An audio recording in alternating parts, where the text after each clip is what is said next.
Welcome back to the 9th day of the 12 Days of Scrubs. Thank you guys so much for the continuous support throughout the year. Anyways, this video is going to be on driving stories, so sit back, relax, and enjoy. What's going on, guys? It's your boy Scrub here, back again with another video. Hope you guys are having a great day. I know I am. Today I've got a subscriber story that was sent in to you about somebody that apparently wants to take away all of gamers' rights. It's just a crazy situation. Regardless, I figured y'all would enjoy it, so before we get into the story, be sure to press the like button. Otherwise, no joke, no scam. Santa Claus isn't going to bring you presents this year. That's right, it's December. He's definitely watching, so press the like button, and without further ado, let's go. Nice rack in her ass Brazilian. Just turned 21, but my bank's a million. Alright, like I said, this was a subscriber story that was sent in to me, and this particular subscriber had a summer job where they were working at a summer camp, you know, and it just so happened that he was a gamer. He was not running around telling everyone in like the summer camp that he played video games, because that would be a little bit embarrassing, you know. It's not like he was like, "Hello, my name is Jim and I like to video game." No, he just happened to be into that and worked at this place, and so whatever, he would interact with a lot of his co-workers often. He was like a camp counselor, kind of in charge of making sure people didn't kill each other or whatever. So he would interact with a lot of the other camp counselors often, and you know, obviously when you talk to people a while, you work with them, you start to kind of learn what they're into. So some people kind of knew that he had a gaming PC, played games, whatever. He didn't talk about it a lot, but there was one co-worker that he had, one counselor, that was like obsessed with arguing about stuff. You know, it didn't matter what it was. It could be politics, dude. It could be like, it could be the fact that the sky is blue, but to him it's actually not. It's a translucent beige or whatever. You name it, he just wanted to argue about it. And he was one of the like worst people to work with, because you just knew that you were going to spend the next 8 hours arguing about literally everything, no matter what came out of your mouth. Like one time he said, "Oh yeah, like Disney owns Mickey Mouse or whatever," and this guy went on this 30-minute rant about how he's an idiot for saying that, because apparently Steamboat Willie goes into public domain next year and everybody should know that, so Disney really doesn't own all of Mickey Mouse anymore, and da-da-da-da-da. And he's like, "Okay bro, I just said Disney owns Mickey Mouse. Like I didn't really like need all this." And even then, bro, it's like, we're at a summer camp, man. We're camp counselors, all right? If you want to go, like, argue with everybody, then go to debate camp. But I'm not really here to be, like, arguing with some dude about the minutia of everything. Especially because it's a summer camp, man. Like, how do you expect me to have a serious debate about anything if, like, I'm sitting here watching people make macaroni necklaces? The possibility of me to take anything seriously is at zero. Anyways, one day, him and all the other camp counselors are, like, sitting in this room waiting for their group of kids to get back from like wherever their field trip was that day. You know, not all the counselors would go, so they kind of got like a pretty chill day to just hang out. And obviously when you're just kind of hanging out with a bunch of people, you just start to talk just kind of about whatever's going on, the weather, small talk, all that good stuff. And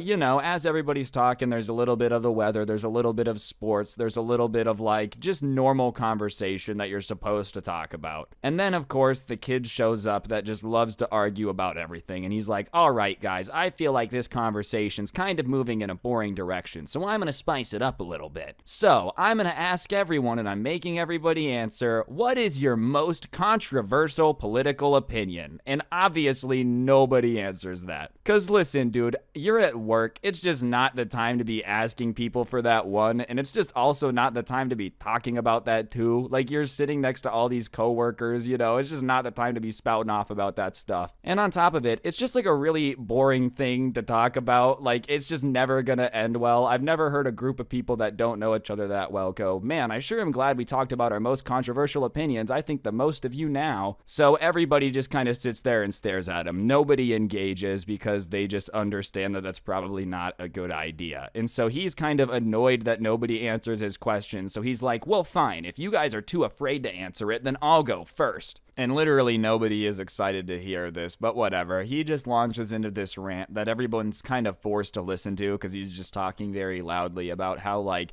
gaming has destroyed the American intellect. It used to be that people would discuss very smart things around the dinner table, and now all everyone wants to talk about is Fortnite. And I think that this is going to continue to destroy society. Like, the fact that video games are seen as a positive force when in reality they just make people stupid is beyond me. So my controversial opinion is that I would ban all video games. I would simply outlaw them. I think it's a degradant to society. And he's just going on and on about how video games make people stupid, you know, like how they're just absolute idiots and the world would be better off with it banned. And it's just like an unusual amount of hatred towards something as like unthreatening as video games, right? But obviously it gets the subscriber's attention, and he just decides to kind of like ask him how it's destroyed society, right? Because anyone can sit there for 45 seconds and just say something sucks a lot, but like how has it made people stupid? And so, you know, it's just a simple question. How does gaming destroy society? Because listen, I think we can all agree that, like, society's got some issues right now, but I don't necessarily think it's exclusively gaming's fault. Like, okay, maybe gaming does have some issues. Maybe people are spending too much time inside or whatever. But I feel like it's a little bit unfair to be like, if America collapses tomorrow, it's that damn Call of Duty.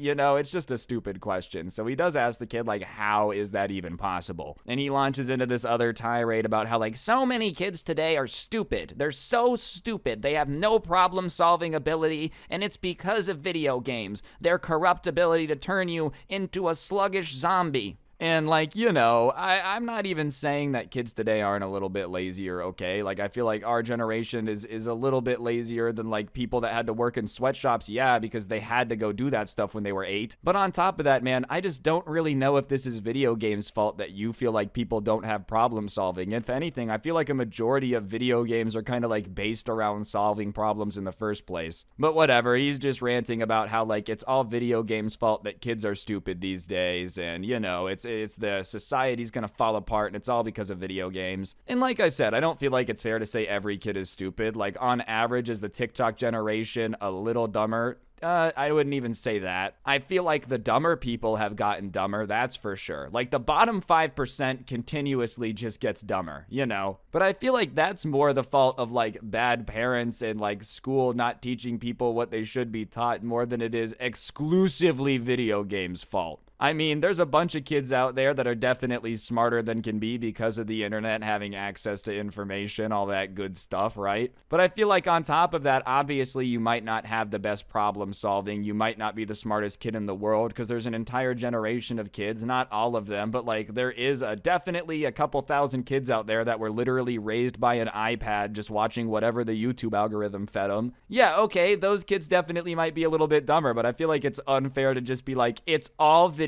games making everyone dumb, because I don't know, I don't feel like any generation everyone is more stupid. And even then, I feel like kids are gonna be dumber to whatever generation is older than them forever. This has been going on forever. There's like one quote about a guy in the medieval ages being like, kids read too many books today and it's rotting their brain. Like, you know, I just feel like younger generations never make sense to the older ones, not just because they touched Fortnite. Like, oh yeah, other generations were really dope, but these kids got gaming and everything fell apart. So whatever, he kind of says that, something along the lines of like, you know, these kids have issues, sure, but like it's not exclusively video games' fault, and it's not every kid. Like, you're kind of generalizing here by saying this is everyone's issue. And he gets all mad at him and he's like, well, clearly you are a gamer, and it appears that I struck a nerve. And he like pushes his glasses up. Homie is in full anime character loadout mode right now, trying to do the absolute most. Well, if you love gaming so much, then tell me, how does gaming benefit society? What does it add to society? Do you have an answer for that? And obviously the subscriber really doesn't like have a prepared answer for that, because he didn't realize that he was gonna have to be like defending video games and how they should be allowed in society, like when he showed up to work today. And on top of that, like, I don't know, bro. It's just kind of whatever.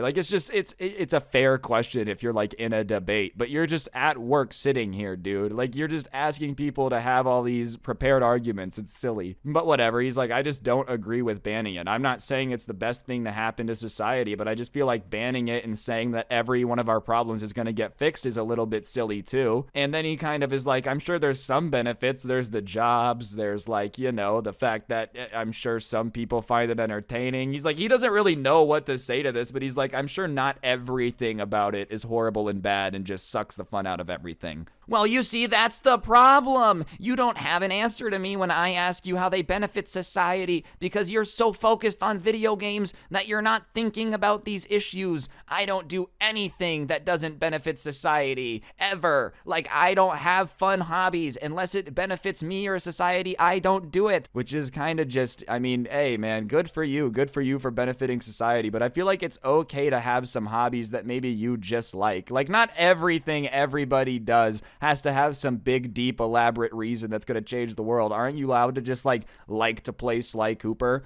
When I'm playing a video game, I don't think I'm changing the planet. That's all right. Like, I'm just trying to play some video games. And the subscriber kind of hits him with something. He's like, listen, man, I just think there's a lot more pressing issues at play. Even if you think I'm an idiot because I play video games, like, what? Okay, tomorrow, video games are banned. It doesn't change any of the actual issues we have that are way more important and way more threatening. Like, if tomorrow you banned video games outright, no more kids allowed to play Call of Duty, Valorant gets deleted from the human memory, you know, global warming's still happening. Like, North Korea still exists. I just don't really understand how gaming is the most important problem in, like, the world to you. And at that point, some of his coworkers join in and are like, yeah, dude, you're just kind of being annoying. Like, it seems like you're being really nitpicky. Nobody here even wants to have this discussion. Like, there's a reason that you had to start the discussion and say yours first, because nobody else wants to be talking about this. Like, if anything, you're just kind of making us all uncomfortable because nobody wants to be talking about this, especially at work. Like, it's just probably the worst possible place to have this discussion. And instead of being like, oh, man, okay, I'm being a little bit annoying. All of my coworkers think I suck right now. He's like, well, then maybe banning them wouldn't be enough. You know, maybe I just need to take things a little bit further than that because look at you heathens frothing at the mouth for your video games.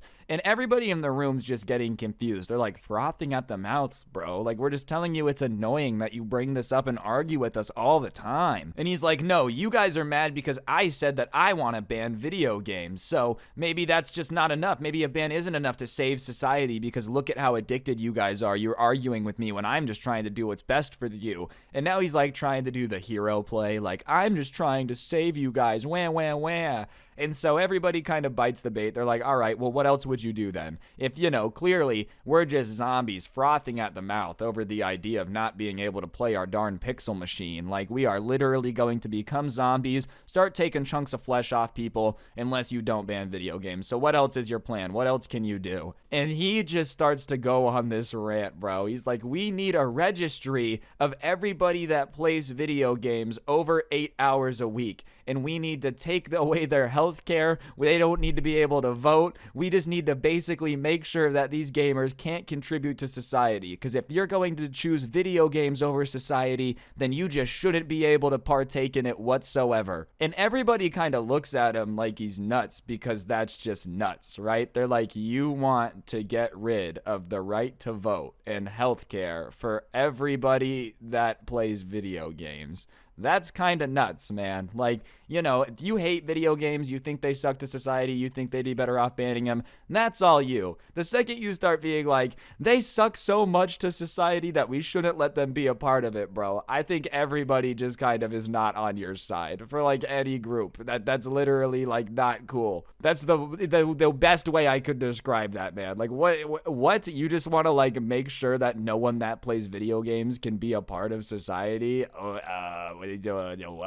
And then he's like, yeah, I just think that that's probably the best way to handle it. Because like I said, if you don't want to help society at all, like if you don't want to do what it takes to make sure that society is functioning better and taking step forward, then I don't think you deserve to benefit from anything society has to offer. And the subscriber at that point is like, all right, man, so you just want to take away all the rights from everyone that's ever played Wii Sports. Like, you're nuts. And here's the thing, man, I just don't really understand his point whatsoever, because I feel like you could take this like, oh, this hobby doesn't help society, and apply it to literally any hobby. You know, like, okay, if you play tennis, is it really helping the world? Is it helping society? I mean, not really. Like, sure, you're getting exercise, you're playing tennis. It's not really doing anything, though, because your hobbies don't have to do something. Like, what you do in your free time when you're just trying to relax and unwind doesn't have to be like, you know, I go to the beach and pick up trash in my free time. Like, listen, I'm not saying helping people is bad. You should help people. Charity is a good thing. But, like, not everything you do has to have some super deep, profound explanation. This guy's argument could apply to any hobby. If you've ever spent time fishing,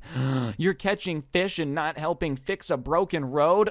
We have to ban fishing. People that fish shouldn't be allowed to vote because they would rather catch fish than fix a broken road. It's like, no, bro. Obviously, people would rather have the road fixed. It's just free time still exists, dude. Even if, like, society has issues, you still gotta do stuff to fill free time. Alright, guys, I'm gonna interrupt the video for just 1 second. If you take a look at your screen, you'll see a gift card code. For those of you that don't know, I give one of these away in every video, so subscribe and turn on notifications because I literally give away free money. And while I've got you guys for a second, be sure to press the like button. Otherwise, no joke, no scam, your mom's a hoe, and let's get back to the video. Thanks. Anyways, at that point, everyone just decides to not talk to him at all. They're like, okay, if you want to arrest everyone that's ever played Wii Sports before, you're just nuts. So they literally just start to ignore him. It's almost like an unspoken agreement that they're just going to not react to whatever he's saying and just literally try to get them to leave him alone. They're like, okay, just leave, dude. No one wants you around anymore. But, you know, he's just kind of ranting to himself, and when he realizes that he's being ignored, it, like, makes him angrier, you know, and he just keeps saying more and more stuff. He's like,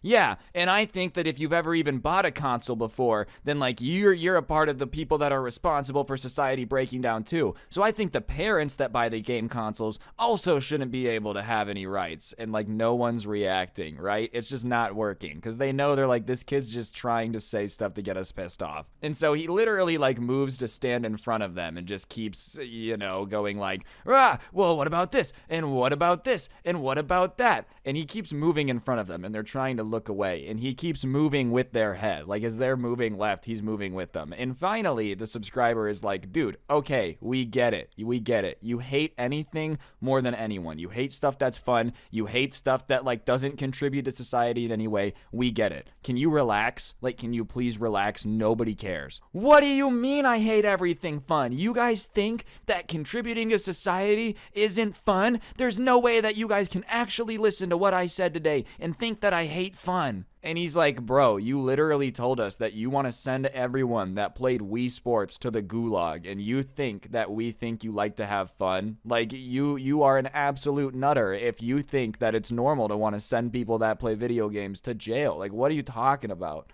What do you mean? What's wrong with that? I'm sorry that I want society to move forward and I want things to get better. I'm sorry that I don't just want things to become the metaverse where Mark Zuckerberg owns everything. I didn't realize that made me a supervillain. And he's like, no, it didn't make you a supervillain, bro. It's just, you're just kind of crazy. Your hatred of Nintendo is just, like, a little bit irrational, man. I just think you gotta calm down. Like, listen, I'm not even gonna sit here and say video games have been the best thing ever invented. I personally like them. You know, there's a reason there's gameplay in the background of all my videos. I like to play video games. But, you know, it doesn't matter what you were saying in this idea. If you ever said, like, yeah, everybody that plays tennis no longer is allowed to be in society, I just don't like that. I think having people separated for society for something that they like or, like, something that they are is stupid. You know, like, at a certain point, you know, you can't just, like, say that if you don't like tennis that they're going to jail. Like, oh, I don't like basketball. If you've ever touched a basketball, you can't pick the president. Like, what are you talking about, bro? What do you mean? And anyways, one of the other coworkers at that point is like, if winning the argument is worth making all your coworkers hate you, then, like, keep going. You're doing a fantastic job, right? Like, if this is what you want, for everyone to just think you're annoying and not want to talk to you anymore, then you're doing a great job. Continue down this path. And he's like, you guys can't hate me. You guys can't hate me. That's unfair. I'm going to tell on you if you guys hate me. And they're like, well, we can feel however we want. If we feel like you're just kind of annoying and trying to ruin our day because you just like getting a rise out of us, then we're not going to like working with you. Like, that just makes sense, dude. I'm sorry. It's unfair. You guys aren't allowed to hate me. You aren't allowed to. And they're like, well, we can kind of do whatever we want, man. You just kind of suck, right? And at that point, they just realize he's not going to stop arguing with them because he starts screaming at them about how, like, it's unfair if they hate him because of this and blah, blah, blah, blah, blah. So they just all start walking out of the room at that point. They're like, I'm not even going to sit here and listen to this. And he's still in there screaming as they're walking out of the room. Nobody stays, though. And they decide that they're not going to snitch on him. They just are like, whatever. We don't want to be responsible for getting somebody fired. We'll just kind of deal with him being annoying. It was almost the end of the season, so like they weren't going to have to work a whole lot anyways. So they just decided that they were going to deal with it, right? But everybody that was in that room that day gets called into the office at the end of the shift, right? And their boss is sitting there, and he does not look too happy. He doesn't look like he's just received any good information of the sorts. And he's like, why are you guys bullying your coworkers? I can't believe that you guys would create a toxic work environment. I thought you guys were better than this. I'm really disappointed. Well, this kid had gone to the boss and told him that, like, they had all decided to gang up on him and bully him for absolutely no reason, and that they were just trying to belittle him and make him feel stupid, which is not what happened, bro. You just started going off about how, like, everyone that plays Wii Sports is a degenerate for no reason, and then everyone was like,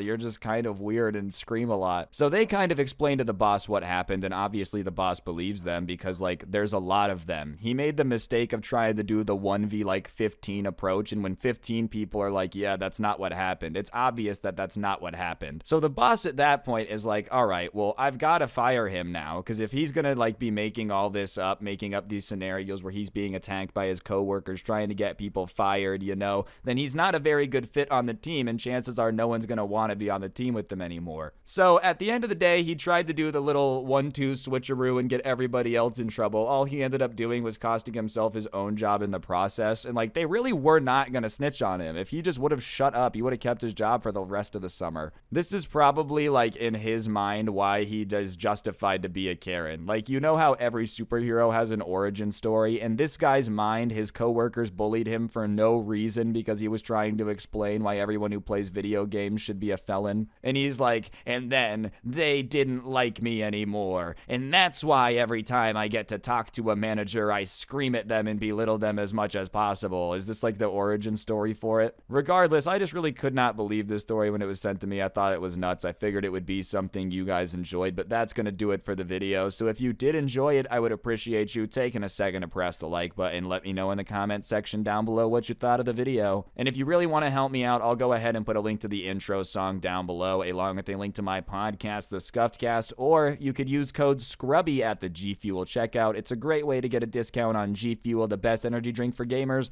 and it helps me out. I'd really appreciate it. And last but certainly not least, I got two more things I want to shout out. First things first, you can check out my Storytime Spotify. I put a bunch of my Storytimes up on Spotify so you guys can listen to them offline without gameplay, whatever you prefer. I'll make sure that link's in the description. Be sure to check it out. And of course, we got the Karen Christmas sweater. My goodness, how could you be in the Christmas spirit without the coolest Christmas sweater to ever exist? This link's going to be at the top of the description. Be sure to check it out. I would appreciate it. And yeah, on that note, guys, that's going to do it for the video. Like, comment, subscribe. As I said, don't get anyone pregnant. If you do, make sure they're hot, and hopefully I'll see each and every single one of you guys next time with another video. I'm out. Peace. You ever just see someone in public complaining about something and you just, like, want to tell them to shut up because it's not that bad? Well, the old lady in today's story time took the chance to tell someone to shut up because they were being a spoiled brat, and I'm going to be honest, she's a little bit of a hero. Thought you guys would enjoy the story time, so without further ado, let's get into it.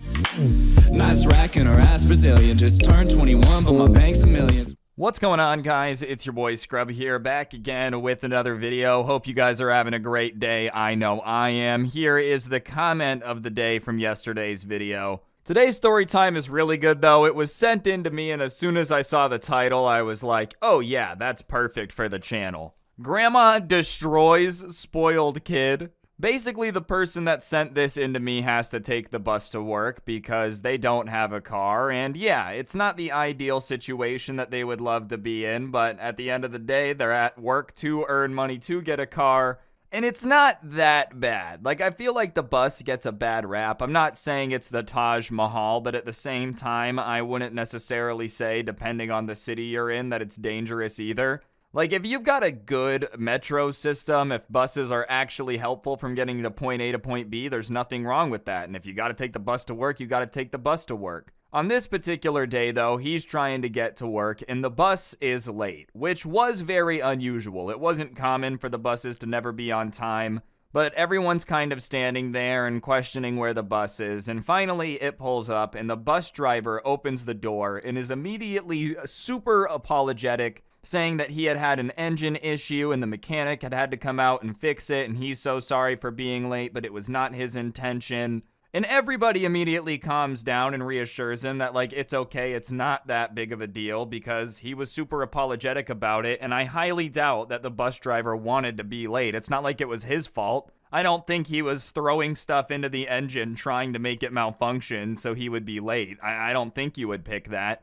Maybe I'm wrong. I guess I've never talked to a bus driver about the ins and outs of their job. Maybe they are willing to, like, cause some engine troubles, but I wouldn't want to do that. Being stuck on the side of the road is never a fun experience, so I highly doubt that the bus driver guy was like, I'm gonna stay and just be here on the side of the road. Especially because there is a chance that people get mad at you for being late. Like, even though it's not your fault, there is a chance. I just don't think he would risk it for the biscuit. But there was this younger guy about the same age as the subscriber, like 20-ish, that starts giving the bus driver crap and is just overall being an unpleasant person, which is dumb because it's not the bus driver's fault. But he starts going off on the bus driver, saying he was a moron and now everyone was going to be late because of his stupidity. I just don't really think stupidity has anything to do with engine troubles either. Sometimes cars don't work, right? Like, it is a piece of machinery at the end of the day. Sometimes machines stop working. I don't think he is a moron because the car stopped working. Under that logic, if you've ever had, like, a computer that stops working, maybe an Xbox, PlayStation, you're a moron. Plus, everyone else is riding the bus and they're not all freaking out and being upset because it's just clearly not the bus driver's fault. What would you have liked him to do? Snap his fingers, pull out the Harry Potter wand, flick it around a little bit and be like, hocus pocus, bus just focus? It's not gonna work, man. There's not really a magic trick. Even if his stupidity managed to break the bus, if he's so stupid he broke the bus, it's not like you want him fixing the bus, so you still would have had to wait for a mechanic. And I don't even think it has anything to do with the bus driver being stupid. I feel like that was just out of pocket. And listen, I get it. I'm sure it's annoying to be late to work or whatever. But if you don't want the chance of maybe being late to work and the bus is late, maybe start walking. I don't know. Even if you had a car, there's a chance you bump into traffic. Obviously, with public transportation, there's a chance it's gonna be a little late. There's a chance it's not really gonna work. So, duh, if you're really, like, hell-bent on always being on time, there never being any potential delays, I think public transport's really not the option for you, but anything other than just walking is probably not a good option for you. Everything else has some problems.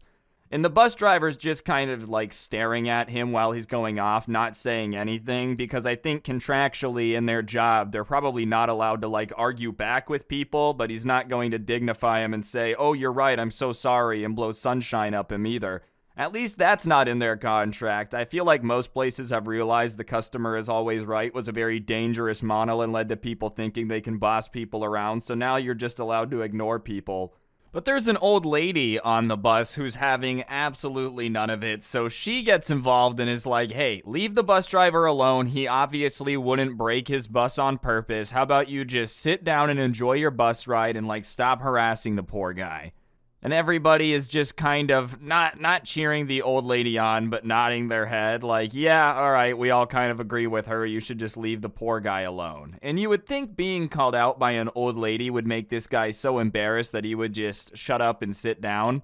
I feel like if I was doing something and some sweet old lady was like, you're being very rude, I would be so embarrassed. I would want to dig my head into some sand. You know, like how ostriches do when they feel threatened, and then just put it in there until I passed out. Like, that would be my goal. I would be so embarrassed. But he snaps back at the old lady, being like, clearly you have nowhere to be. This is very annoying for people that are important and have stuff going on, so how about you shut up? Man, I feel like that would be a little bit of too angry of a response to anyone in this situation, but especially some poor old lady who's just telling you to be nice. Shut up, old lady, you're not important. You have nowhere to be, you absolute loser. That's why you're a pathetic loser who has nothing going on. Your grandkids aren't going to visit you because you're stupid and annoying. She's like, you could have just said no to wanting to buy my cookies. And I think usually some boomers in this situation would have rightfully been like, you are so rude, I can't believe you, this generation is messed up. But not this grandma, she was not here to play. Instead of just letting herself get bossed around like that, she comes back and hits him with the wha-bam, over the top Mike Tyson, not literally, like metaphorically in the insult world. So she just says that clearly she's not the unimportant one because her life's got enough going on where she doesn't have time to get angry at the bus driver for being late. And on top of it, she's not so unimportant at her job that she needs to tear down the bus driver to make herself feel all big. So how about you go ahead and sit down, buddy? And everybody now isn't nodding their head, but just some people have their mouths open like, oh, because she just bodied him, bro. She kind of had a point. I feel like if you've got a lot going on, then really small stuff like someone having car trouble isn't going to ruin your day because you got more important stuff to worry about. If you're the CEO of a company, you're so used to being in charge that hopefully you're not going off on people that have just like made small mistakes that are out of their control. But yeah, if you're getting bossed around at Chuck E. Cheese by a boss that sucks, you might take out some anger on the bus driver to make yourself feel better. I'm not saying it would be the right thing to do, but maybe it does happen. And the guy is just standing there stammering, not really knowing what to reply, probably didn't expect Grandma to respond, sorry. And if he did expect Grandma to respond, he certainly wasn't expecting something like that. Maybe something along the lines of, oh, you don't talk to me like that, young man. That's very disrespectful. No, she came out and said, you're irrelevant, young man. I'm going to be honest, I've met shrimp that are more important than you.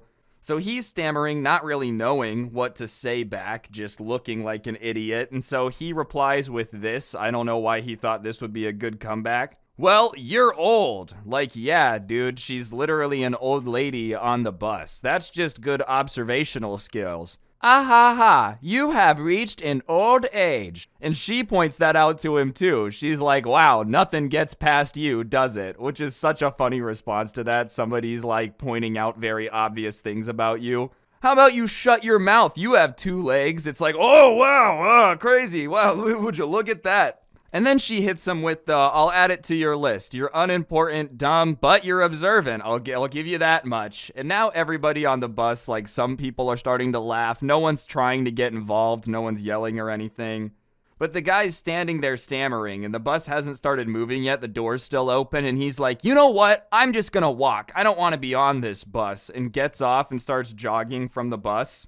Which I love in his mind was supposed to be some huge own moment, like, psh, I don't even want to ride the bus. Oh, so now you were just screaming at the bus driver for being late, but you are going to walk? So clearly him being late wasn't that big of a problem if you have enough time to walk. Just be honest, man, this old lady embarrassed you so hard you did not have the dignity to stay on the bus, so you decided to run to work instead. Probably showed up all sweaty halfway through a meeting with like a headband on. Whew. Sorry guys, I had to run. I got on the bus. It was a little bit late. I would have been here a lot sooner if I rode it, but an old lady made me feel really, really bad about myself, so I ran instead. They're like, dude, okay, whatever, just sit down. The meeting started. You're already interrupting it. We don't care about what happened on the bus.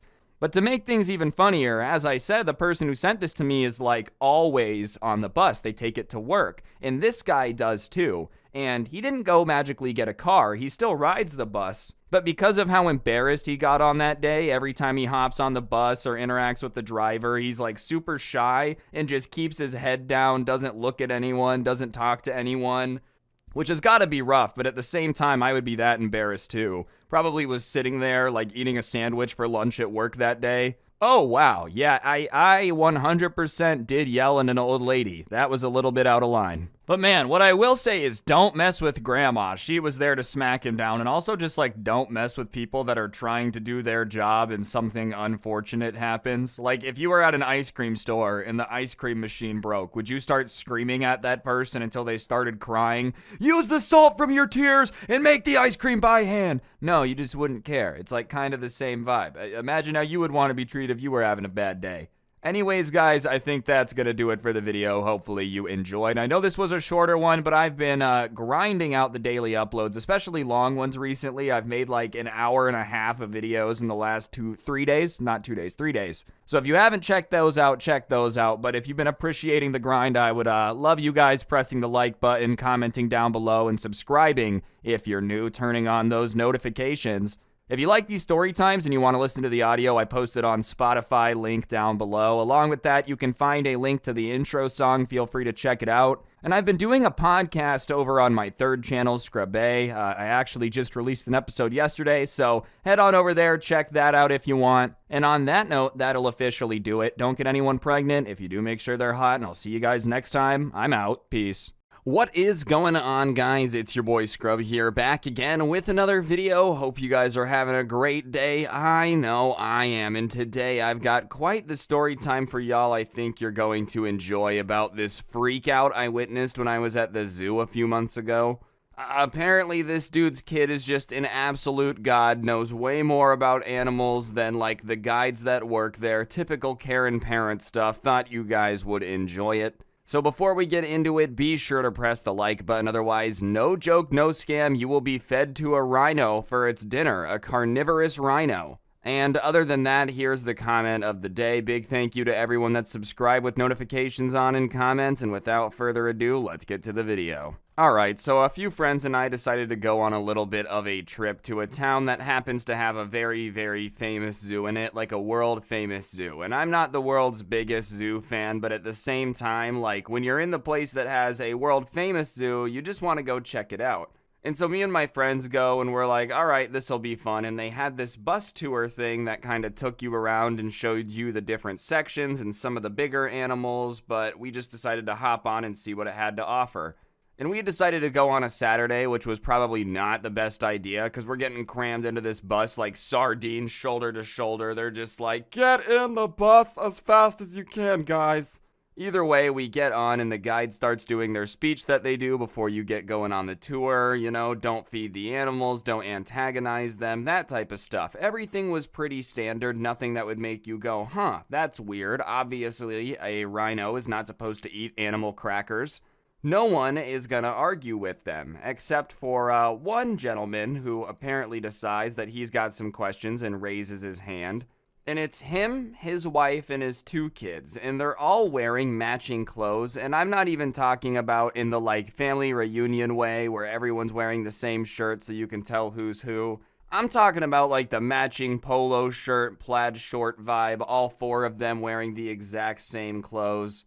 And these kids that he's with, by the way, kids probably isn't the right word for them. They're both like balding, have full beards. It's a very weird vibe. I really wasn't sure what to make of it, to be honest. Either way, he raises his hand with a question, and the guide, not trying to be rude, calls on them and is like, hey, what's up? And he says, what if we want to feed the animals? And the guide kind of pauses for a second to like let the stupidity of that wash over them and see if it hits.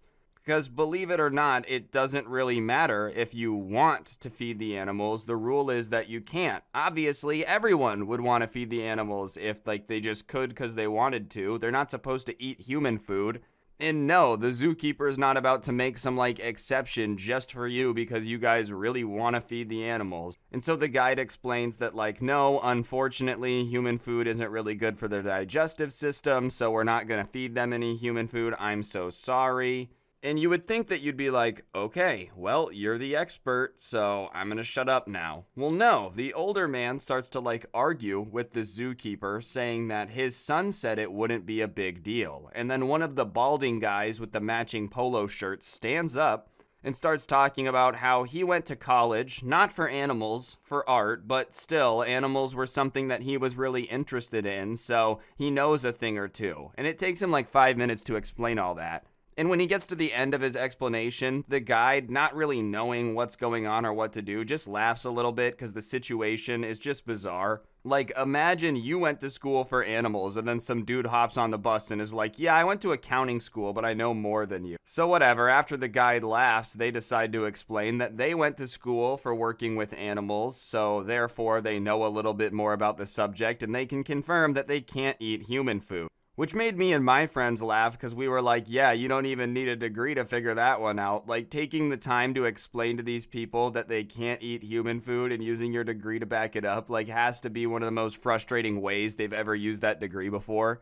I spent $50,000 in 4 years getting my degree in, I don't know, zoology or whatever. And all of these people keep trying to tell me that hot Cheetos are just fine for the chimpanzees. It's not. The chimpanzees do not want to eat your hot Cheetos. And at this point, the entire bus is just hoping that this guy and his son just sit down. This is already embarrassing enough. We all just want to go on the tour. Like, let's just drop it and keep it moving. But no, the older man says him and his family aren't a fan of the guide's attitude. They traveled far for this, and they just didn't understand why they weren't willing to work with them to make their dreams come true. Okay, people travel to this city and the zoo all the time. Like I said, it's world famous. It's not like it changes the rules. If that was the case, you know how many people a day would just come here and go, hey, I came from far away. Apparently I get to feed someone to the sharks now. Like, that's just not how it works. So the guide reiterates that no, it doesn't matter if you're here as a tourist or whatever, you really can't feed the animals. And now the dad starts to freak out a little bit, you know? Not that he wasn't freaking out before, but now it starts to become a little bit more aggressive towards the guide. He looks at the guide and is like, do you think you know better than my son? Which, honestly, they probably do. 100% they do. Not because your son is an idiot. Apparently, I don't know him. He might be an idiot. He's probably an idiot. He's related to you. But let's be honest here. If someone's got like a degree in something and that's their job, the odds of you knowing a crap ton more than them if you don't do the exact same job or work in the same industry, no injuries. I mean, this person's kind of acting like they got hit in the head, but whatever. You guys get what I'm saying, though. Like, unless you work in an industry and have more experience than someone, chances are they're an expert. I wouldn't go to a law office and start trying to tell the lawyer how to do his job and what laws do what, because I'm not a lawyer. I didn't go to school for that. It's okay for me to admit that that person's smarter than me at this. Yes, this is what they do with their life. They take care of animal. Go work, take care animal, go home. That's their formula, you know? It's very caveman. I'm kidding, you have to be super smart to know the differences between all the animals, but you get what I'm saying. This is just a part of their DNA at this point, so I'm sure all their knowledge is much, much deeper than yours. And they admitted that they've never been to the zoo before, so even more so, not only does this person just know more about animals, but on top of it, you've never been here. Who died and made you the expert on zoos? This isn't that one movie that came out in 2012, We Bought a Zoo, where people just were like, whatever, let's take out a massive loan, buy a bunch of animals we've never taken care of. It'll be a huge financial success. That movie's super unrealistic, because that would have never worked, dude. Imagine trying to take care of the tigers and you have, no experience with animals. So whatever, the guide is like, all right, that's enough questions. You guys need to stop or you got to get off the bus so we can get this going. And the old man is like, no, my son deserves more respect than that. We wanted to feed the rhino. You have to make this happen. And the guide starts getting irritated and snaps back that, your son has no clue what he's talking about. They can't feed the rhino human food, so it doesn't matter how much they sit there and argue, it's not gonna happen. And the mom, who had been silent up to that point, jumps up now and starts screaming at the guide. My son is a god. You will not speak down to him that way. He has some of the highest IQ the world has ever seen. Yeah, I'm sure the guy is an absolute genius. The dude that can't understand the concept that rhinos can't eat human food is for sure gonna change the planet, dude. I heard he's working on a solution to make 6G internet a part of our brains as we speak. Just an absolute genius.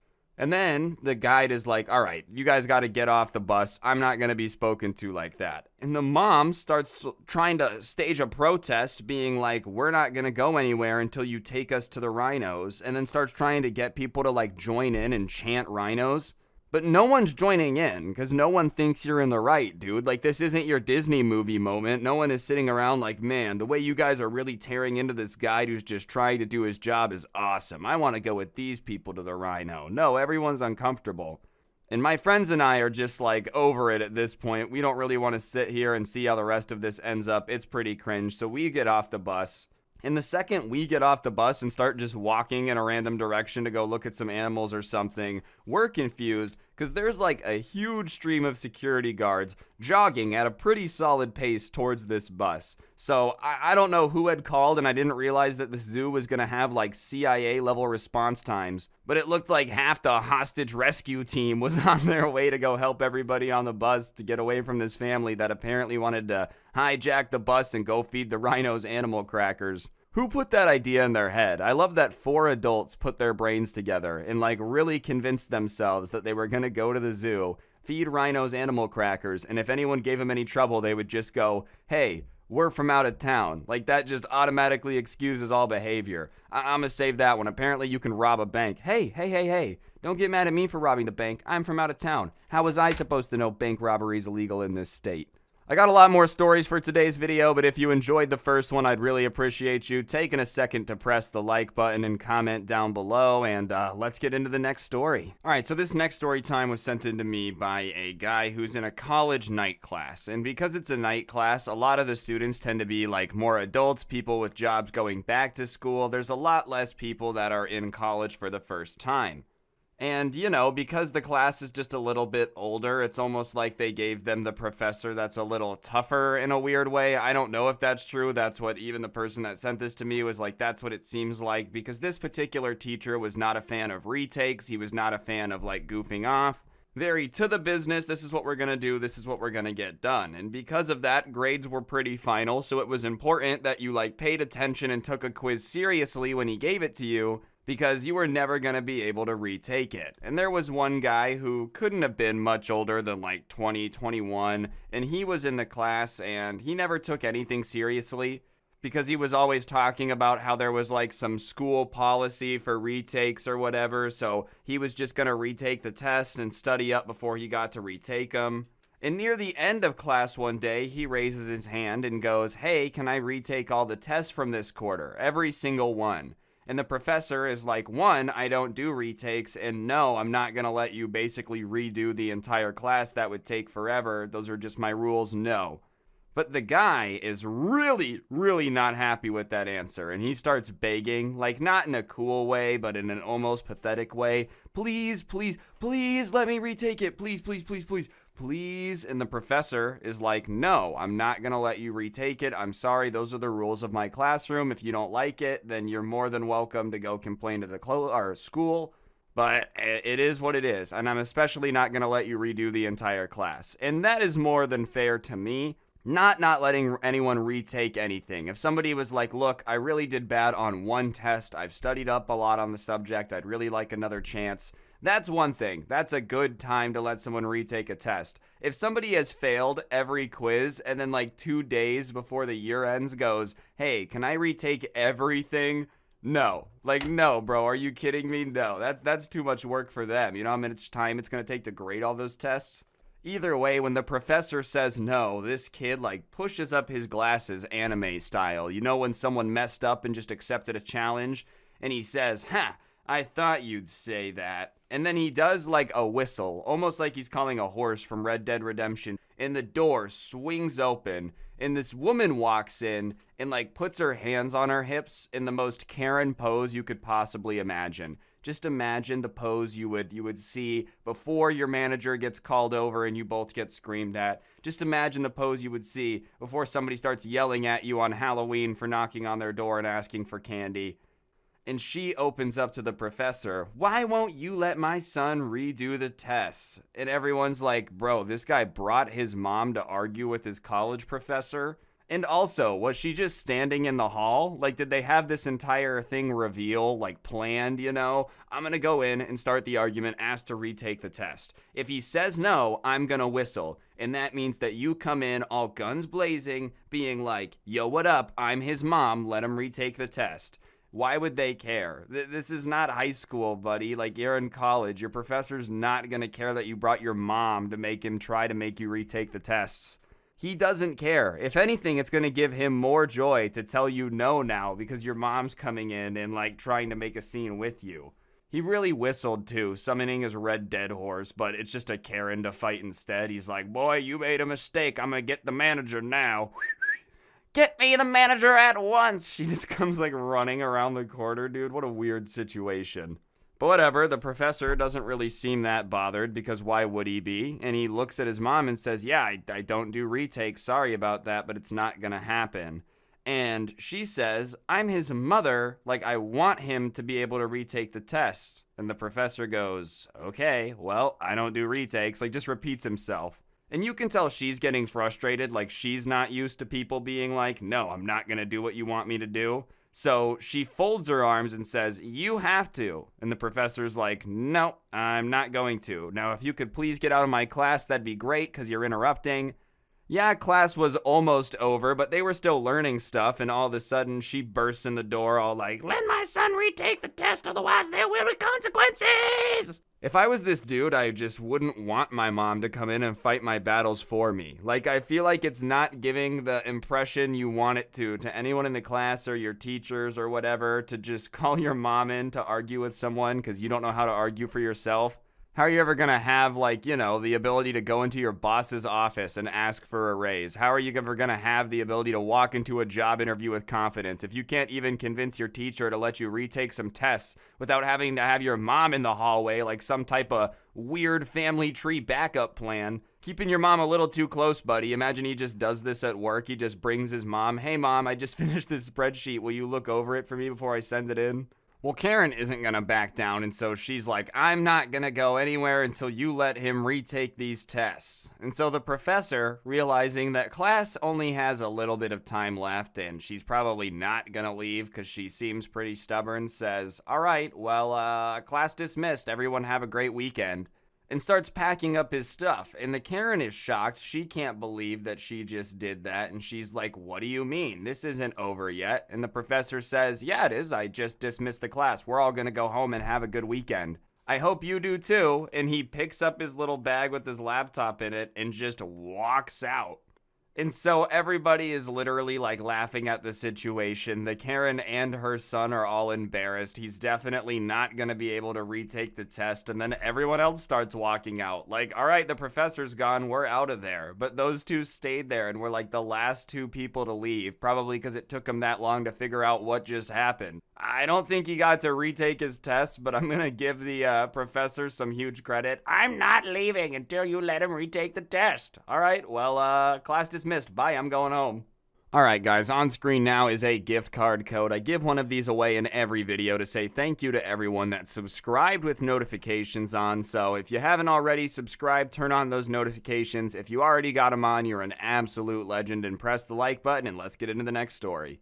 So this next person is in a dorm right now, and I'm telling you, with all the dorm stories going around, I'd be horrified to be in one right now, but they only have one kitchen on their entire floor, which is a pretty crappy design because there's a lot of people on the floor of the dorm. One kitchen means there's a whole lot of waiting. But one unspoken rule on the entire floor is to not cook anything that smells like absolute death because everyone has to share one kitchen. And the venting for the kitchen is also really good because it's the only one, so whatever you cook in the kitchen, every room can smell. So you don't want to go out there and like cook sauerkraut or whatever, because then the entire building is going to smell like sauerkraut for 2 days. Like, you don't want to be the person that does that. And it wasn't like a real written down rule or anything. Like I said, it was more of a, we all got to live here, so let's make it enjoyable type of vibe. But there was one guy on the floor who just annoyed the crap out of everybody. He would never clean up after himself, like literally just did not care, would leave dishes, spills, you name it. If he made a mess, it was staying there for somebody else to have to clean up. And it obviously got really annoying because that's just not fun to clean up after other people. And on top of it, whenever anyone would confront him about it and be like, dude, please pick up after yourself, I'm tired of cleaning up, He would play dumb and be like, oh, I have no clue what you guys are talking about. I didn't do that. So whoever left that mess, yeah, that guy sucks, but that's not me. And they'd be like, all right, so you're eating that, and the trash for it is in the kitchen. You're telling me that you didn't make it. No, someone else must have just made the exact same food. Like, he just absolutely sucked. Whatever, though. One day, he goes to the store and decides he's gonna buy, like, one of those fish on sale that's about to expire and make it in the kitchen. And fish is a pretty smelly thing to make, especially if you, like, don't know how to make fish. And this guy just puts the entire fish, like, all in all in the oven and just starts baking that thing at a temperature that's way too high. And very quickly, not just their floor, not just the floors around them, the entire building starts to smell like fish as the aroma of this just kind of goes through the air. And people are pissed. Like, the entire building is complaining, trying to figure out what idiot would have, like, cooked fish in the microwave, in the oven like that. Who would have thought that was a good idea? They know how the smell spreads. And this guy's not gonna come clean and be like, yes, it was me. I was the guy who did the fish smell. So he's just kind of hiding it. And so when they start coming down to that floor pissed off, everyone says it's probably that guy. He does this all the time, and they go to, like, knock on his door. And he's not answering, and the smell's so bad that maintenance is involved, so they go over and start knocking on the door and talk to the guy. And the guy doesn't hide it from the maintenance people. Like, he wasn't going to answer anyone he didn't have to answer, but when the maintenance people come, he answers the door, and he basically was like, yeah, that's their problem. I don't really care. I don't mind the smell. I get people are mad, but that's kind of stupid on their part. I don't know what they were expecting. And everybody was not too thrilled with that response. But to make things crazier, he really didn't think he was in the wrong. Because after that, for the rest of the year, he would leave, like, passive-aggressive notes. Because he got banned from making anything else in the kitchen. They were basically like, yeah, your kitchen privileges are gone. So he would leave notes talking about how he would have made X, but they got him banned from the kitchen. Like, no, dude, you got yourself banned from the kitchen when you didn't know how to make a fish and made the entire building smell like fish for a week. If you're enjoying the video, go ahead and comment the word Toy Story down below. Otherwise, no joke, no scam. Your toys will come alive and haunt you. Alright, so this last story was sent in to me by somebody named Mary, and she works at a convenience store, which is usually pretty chill. She worked this, like, morning shift, but one of her coworkers ended up calling out, so she was stuck there till the afternoon. Which sucks, but it really wasn't that bad, because it was, like, the end of the week, so she was getting overtime pay, so a couple extra hours of, like, double time isn't bad. But this guy comes in and walks up, and he puts $10 down, a $10 bill, and he says, hey, can I get 15 on pump X? And, Mary's not a scientist or anything, but she's pretty confident on her ability to do basic math. And a $10 bill just isn't $15. I probably couldn't have done that math myself, so kudos to you. But I would agree that something doesn't really add up. If someone hands you a 20 and then says $40 worth of stuff, you're more than, like, right to point that out. And so Mary kind of says, oh, you mean $10? And the guy says, no, 15, and slides the $10 bill over. And so Mary picks it up, shows it to him, and says, you see this, right? Like, it's a $10 bill. And the guy says, yeah, all right, so I can't give you $15 because this is $10. And the guy looks at her like she's an absolute moron and proudly says, yeah, but I gave you 10, so like 15 on pump X. And she's like, do you want to put $5 on a card? Is there another bill that you forgot to give me? What's going on? This is not the right amount of money for what you're asking for. No, I don't have any more cash, so I just want you to give me the $5. And she's like, well, I can't really do that, so I'll put $10 on the pump, but that's all I can do because that's what you gave me. And now he gets mad and yells, I said I want 15 on the pump, Mary, because he can, like, read her name tag. And at that point, she just decides that she's not going to help him anymore. And so she just, like, looks at him. Like, just looks at him and just stares at him. She doesn't know what's going on. She has no clue. But clearly, this guy either shouldn't be spending his own money or is up to some weird thing. And so she's just standing there staring at him, and he's staring back. And after about a minute, he's like, hello, $15 on pump da-da-da. And she just says, you mean $10? I said 15. and like the entire cycle was about to start over. Who would have knows if she would have been stuck in an endless loop having that conversation forever. But thankfully, before the rest of the stupidity could really get up and going, her replacement coworker that was there to replace her came in, and it's not like she needed another reason to get out of there. Let's be realistic. The second you got a chance to get out of a place after you've already been there for a while, you skedaddle, you get out. And that was her plan. So she got out of there. It was her coworker's problem to deal with the guy who couldn't do basic math. But I don't know. Stories like that always weird me out because, A, you're too dumb to be that confident, you know? Like, I feel like if you're that dumb, you've got to be a little bit aware, and that's fine. There's nothing you can do about it. But you can't be rolling around acting pissed off and annoyed that other people aren't thinking the same way you do. Oh, what do you mean you're not going to give me $15 for $10? Like, that's how normal people think, buddy. Either way, just thought you guys would appreciate this little set of stories. If you did, you should go ahead and press the like button. Let me know what you thought in the comment section down below. If you don't know what to comment, just go ahead and comment Thanksgiving down below. Hope you guys all have a good one.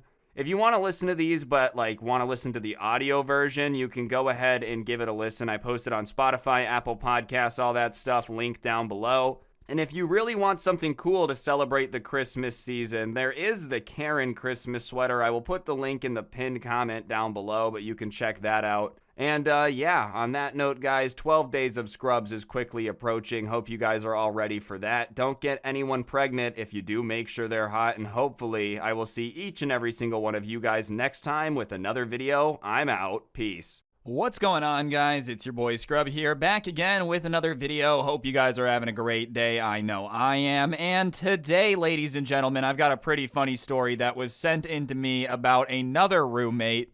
I don't know, I guess the last video just inspired him to send it in, but this one's hilarious because he somehow thought there was an ability to make the weather stop. I don't know how these people get to the point where they're like able to pay rent, even if it's just for a room in a house. Like, how do you think there's a magic button to turn the weather off and be a functional adult? Either way, I thought it'd be a good story time, so without further ado, let's get into it. Alright, so this guy was living in a house with just a bunch of guys, like each guy had a room. It was not his ideal situation. He had just moved to the area and the place he was going to live fell through, so he had to get super desperate and ended up finding this room on Craigslist, which is like always a bad idea. I've never heard anyone's story about a Craigslist roommate that doesn't end with like, and that's why I regret that, you know? No one's ever like, man, that place I lived in that I found on Craigslist worked out incredibly. Maybe it is, you know, I'm not saying I've met every single person. I just feel like generally it might be better to avoid that for the roommate search part. Buying a car? Sure. Either way, he just needed a place to stay, so he gets the room set up. The price ended up working out, and at first it really wasn't that bad. Most of the guys who he lived with in the house were pretty cool and like relatively clean, but there was one guy who sucked, and the reason he sucked is he just didn't understand the idea of like shared spaces. If you're living with a bunch of people, there's just like the general idea that if you're going to be watching something in the living room, it should be something that people can like enjoy, you know? You shouldn't hog one shared area for an insanely long amount of time. If you're going to have a phone call for an extended period of time, maybe don't do it where everyone's hanging out, that type of stuff. This guy just didn't get the memo and insisted on playing video games all the time in the living room, which would have been fine if it was like the only place to play video games, but the guy had a whole setup in his room, just insisted on loudly playing games on the TV. And it's not like he would just kind of sit there quietly talking to his friends on Xbox Live and gaming. He would be having full-on screaming matches with just random people he was talking trash to in the lobby. And the living room was like connected to the kitchen, and he would start doing it early in the morning, so sometimes you would wake up to him just raging on someone that killed him in Call of Duty. If you were trying to cook anything, you had to listen to him being mad at Halo. If you wanted to bring anyone over, forget about it, because you'd open the door and he's just screaming at Crash Bandicoot, bro. But this wasn't like an insanely long-term solution. It wasn't like this is where he wanted to spend the rest of his life, and it was cheap, so he was making it work. But they lived in an area where like huge storms would come through from time to time, and it was pretty common when these storms came through that the power would go out like, you know, it was a ginormous storm. We're talking almost hurricane level type stuff. There can be some damage. You kind of had to shelter in place a little bit.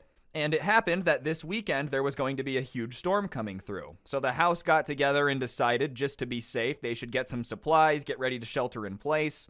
So they all went, and one of them had a Costco membership. So they all go to Costco and split up, and they were supposed to like stock up, pool their supplies, and see what they had as a house. Which is pretty smart. That's being prepared, you know. You want to make sure that if it's a really bad storm, you're not screwed. So you'd think that in order to have all this emergency stuff like canned food, emergency water, batteries, flashlights, like that's what I'm thinking of. And that's what most people went and picked out, like non-perishable foods, stuff that would be good for a while, sustainable food like protein bars and whatnot, just in case they didn't have access to fresh food all the time. The refrigerator goes out, all your food goes bad, you still got stuff to eat. Well, Gamer Bro was taking this storm more like a vacation and had just got like a bunch of chips and soda, which I guess in an emergency is better than nothing. I would rather eat Lay's chips for the rest of my life than like starve to death. That's fair enough. But it was just kind of funny that they had gone to Costco to try to stock up on the emergency supplies, and he just went straight to like Mountain Dew and chips. So whatever, everybody gets back and they're organizing all their stuff, getting ready for the storm, you know, just making sure like all the windows are locked down tight. They're covering the windows with plywood. But Gamer Bro just keeps gaming like nothing's going on. They tell him he should probably make sure everything in his room's good to go. And he's like, yeah, I really don't care about it, whatever. If the storm ruins my room, it's not like I spend a lot of time there anyways. And of course, like, you know, everybody's getting a little bit annoyed with him because imagine everyone else is seriously preparing for the thing coming and one guy's just goofing off and being like, who cares?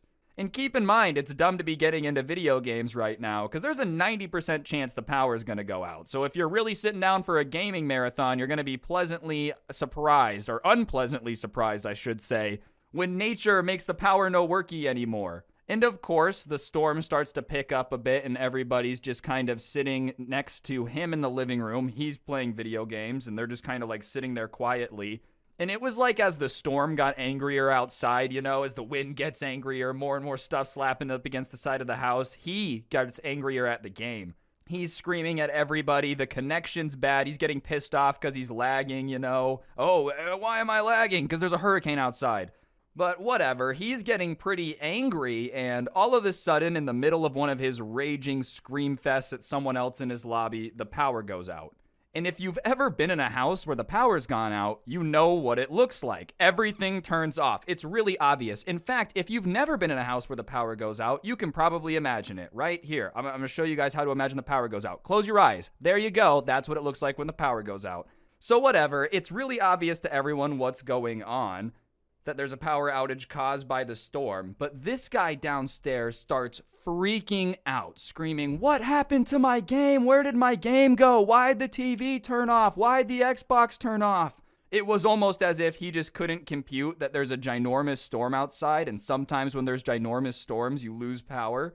But he is raging, like getting insanely mad. And a lot of the roommates had separated and gone to their rooms and stuff. So they all start convening, but they're convening on his screaming because they're all just trying to get there and figure out what's going on. And they get down there and he's still like looking at the Xbox. What happened? Why did it break? Why did all the power go out? I don't get it. And so they tell him, yo, man, the electricity's out. Like, there's no electricity to the house. Like, what do you mean? They're confused at his confusion because it's so obvious to everybody else what had just gone down. And he starts telling them that they should call the power company to get it back up. And everyone's now looking at him like he's an idiot because they're like, dude, I'm pretty sure the power company is aware of the hurricane going on outside. I don't think calling them is going to do anything. And he starts arguing back with them that, like, what was the point of paying the power bill if they weren't going to come out and fix it? It was their job to fix it, whether or not there was a storm.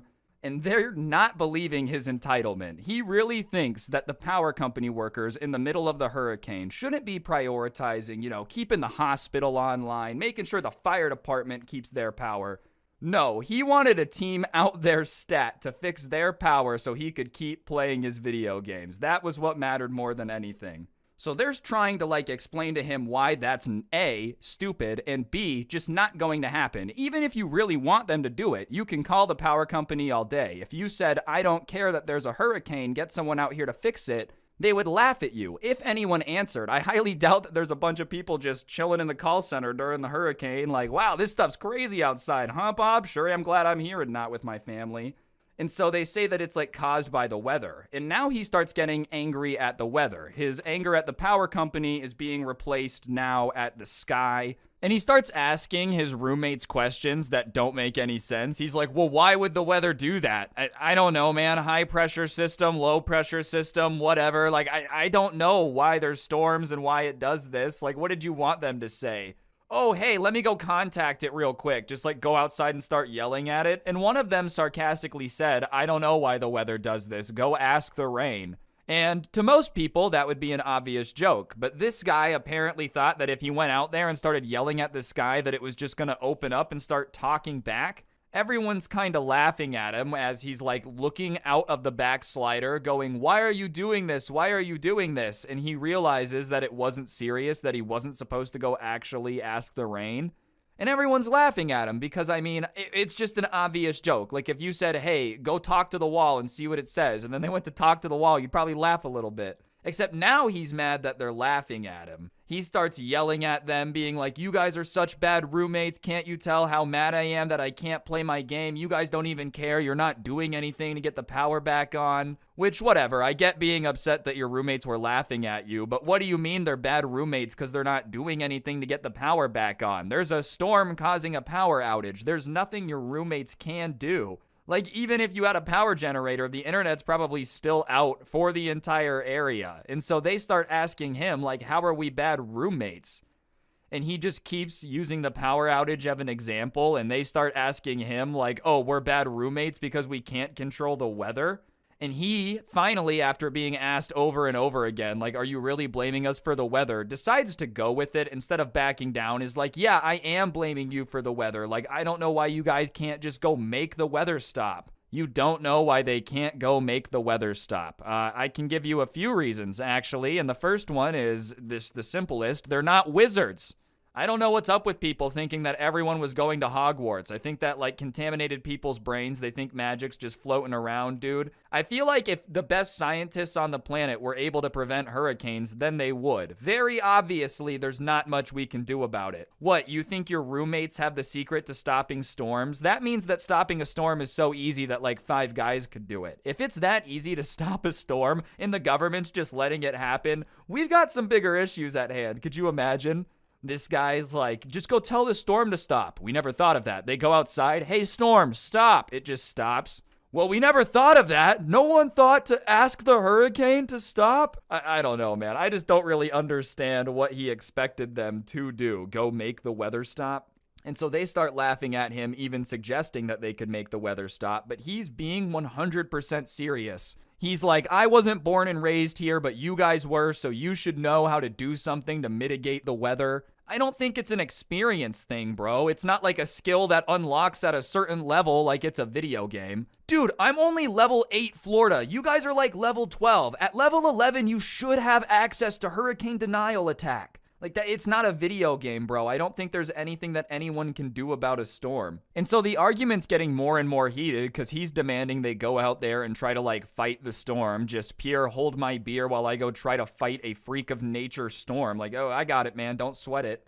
So they keep telling him that he's nuts. He's getting increasingly upset that they're not being roommate enough to go help him. Still don't get what he expected them to do. And they kept asking, like they kept trying to make him understand he's being ridiculous. You know when someone's being illogical and you're not sure if they realize it or not? So you start kind of repeating the stuff back to them and being like, you do hear yourself, right?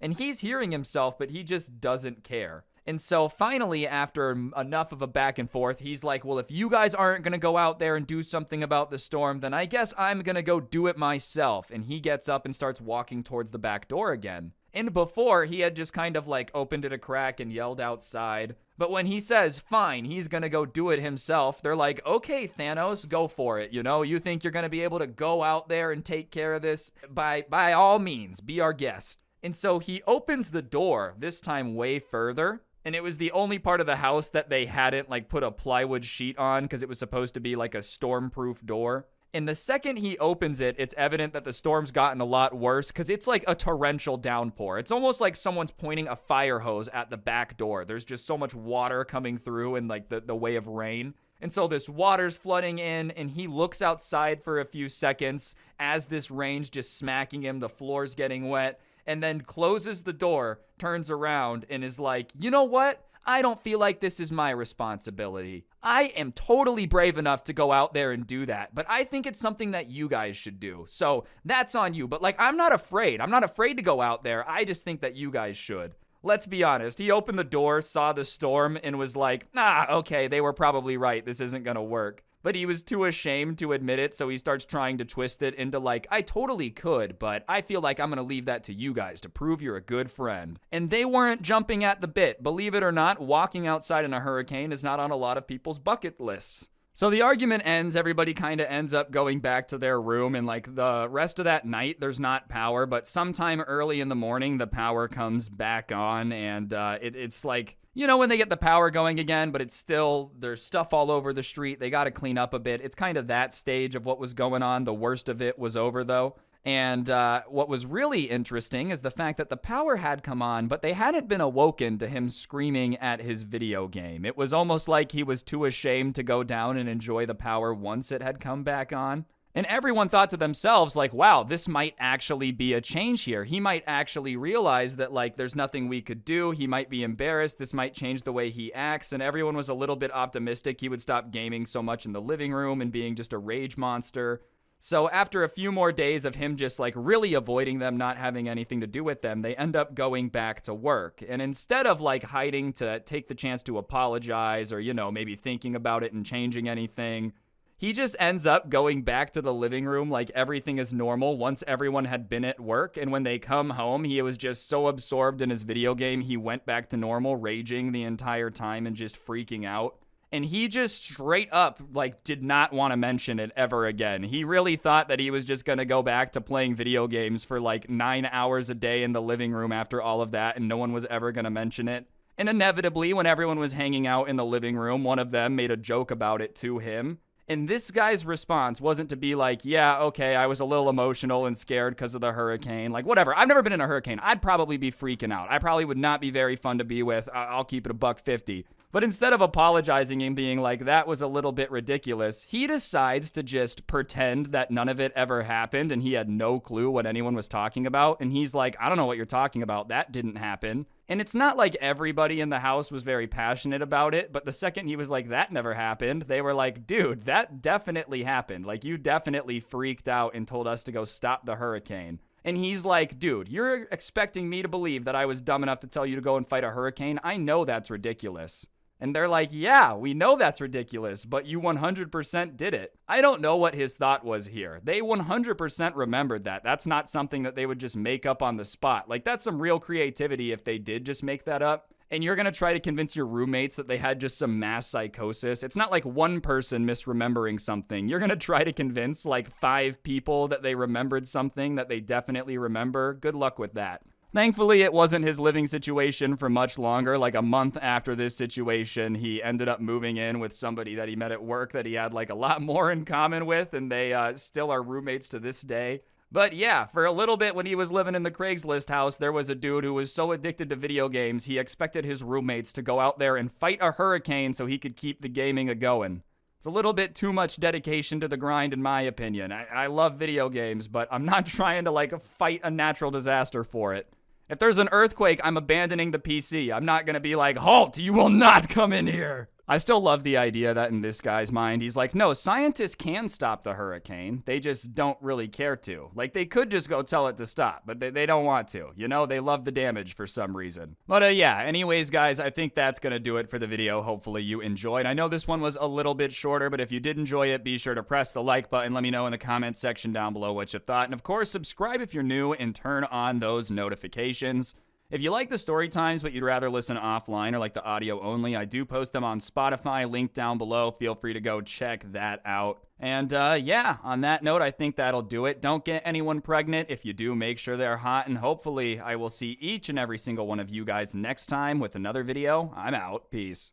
What's going on, guys? It's your boy Scrub here, back again with another video. Hope you guys are having a great day. I know I am. And today, ladies and gentlemen, I've got a subscriber story that was sent in to me about the worst gamer rage I think I've ever heard a story about. All right, it's about a subscriber's brother. But, before we get into it, be sure to press the like button. Otherwise, no joke, no scam whatsoever. Your roommate is going to have gamer rage worse than this, and trust me, that's not something you want, so press the like button and let's go.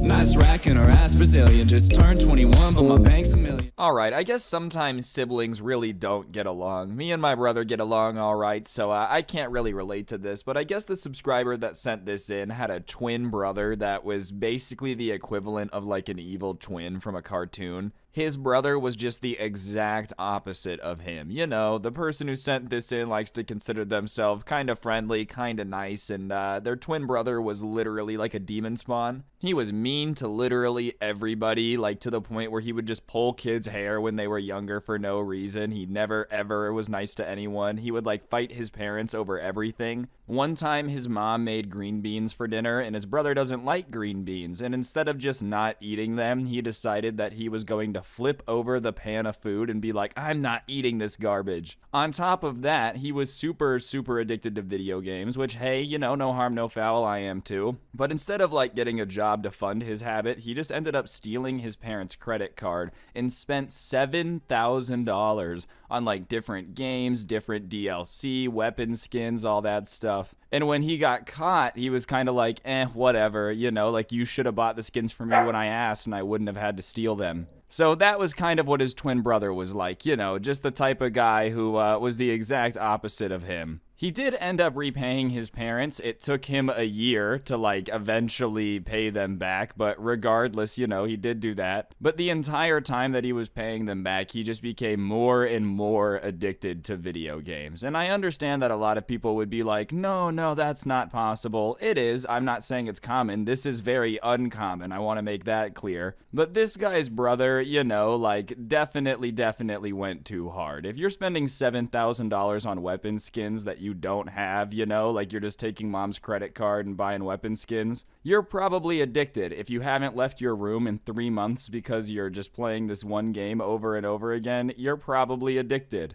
Anyways, this guy was just always in his room playing video games, screaming at his teammates, always solo queuing because nobody ever wanted to play with him twice. And regardless, one time he's playing video games and it just so happened that the internet went out. And it wasn't a situation where like there was someone unplugging the router or someone did anything to it. Every now and then, as you know with technology, it just kind of stopped working. The router went out, they had to reset it. And he was in the middle of a game, so he is pissed off when this router goes off. But what are you gonna do? It's not anyone's fault, right? So he comes stomping down the hallway on his way to the computer room to reset the router. And it just so happens that the subscriber is in there resetting the router at that very moment. Because, the internet had gone out, he wanted it fixed too. But when his brother walks in and sees the router in his hand, he's like, oh my god, you idiot, you turned off the internet. And obviously he starts trying to explain like, no, I'm just trying to fix the internet. I didn't turn it off. I have to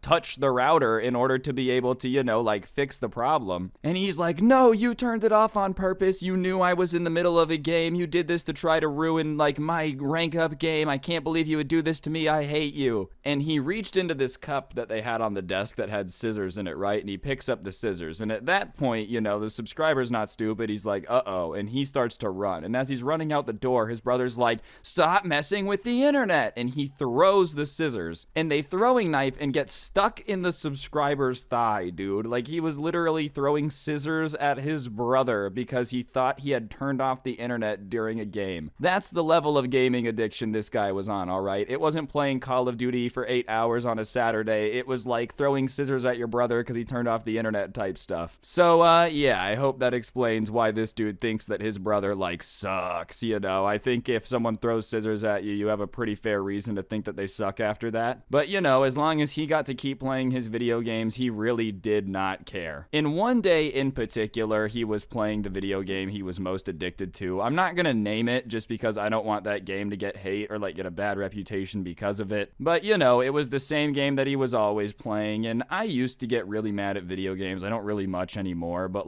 at the end of the day, when I would start to get really mad at a game, I would just get off. But for some reason, he was one of those guys where it would piss him off. He's screaming, hitting the desk, and he's like, all right, in queue for another one. And I guess this particular game that he was playing was super high stress because if he won, he was gonna rank up. And I think everybody everybody's been there. You know, you get on a win streak on CSGO, you're pretty sure the next game your rank up game. I know Valorant lets you know when it's your rank up game. I think League does too. I'm not too sure, but like, it was a situation where he knew the game mattered a little bit more than a normal one. And not only was he aware of that, but the entire house also knew that it was an important game because he was like screaming at the top of his lungs about it. You know, he entered the game and he's like, all right, don't play like idiots because if we mess up, like, I'm not gonna rank up. Which I don't feel like is a good way to get your teammates to want to help you, bro. You know, like, I play a lot of team-based shooter games. This wasn't a shooter, but like similar vibe. And I'm letting you know, if you join the game and instantly start screaming at me to not suck because it's your rank up game, I'm probably just gonna mute you and not enjoy playing with you. Like, I feel like the best way to make sure that your teammates play well is to kind of be nice to them, encourage them, you know? Like, you don't have to like get on your hands and knees and tell them they're great if they suck. You can talk trash if they're garbage, but there's just no reason to start screaming at people off rip, you know? Like, the way I say it is, you don't start trash talking. You can finish it, but like, there's no reason to dunk on your teammate for no reason. But he is screaming at his teammates, like, incredibly loudly, and it's getting more and more stress, so I'm guessing the game's not going well. And he knows that his brother loses his rank up game shortly after that, because this is when the worst gamer rage of all time begins, dude. Like, there's this period where he's just screaming at his teammates, calling them idiots, saying they cost him the game and it was all their fault, which is a very common thread in like toxic teammates like this, bro. It's never their fault. No, you know, it doesn't matter how many wrong plays they made. As long as you messed up once, it's over. And so the rage starts off kind of slowly, still not okay, but like, you know, just what's expected. Like, it sounds like stuff is getting pushed off his desk. You know, like in a movie when the guy's trying to make a point, so he like puts his arm on the desk and slides all the stuff off. Kind of that type of vibe is what it sounds like. Just a bunch of items hitting the floor shortly after each other. And then there's some more yelling about like, I hate this game, I hate it, I hate it, I hate it. And, you know, usually his brother would rage like this, and after like a minute or two would kind of tucker himself out a bit, you know, like when a parent lets a kid have a tantrum for a little so it'll make them tired and they'll go to bed. Like, it was that type of situation, you know? So usually they would just let him scream for a minute or two and he would tire out. But instead of this calming down and ending, it just kept going and kept going and kept going.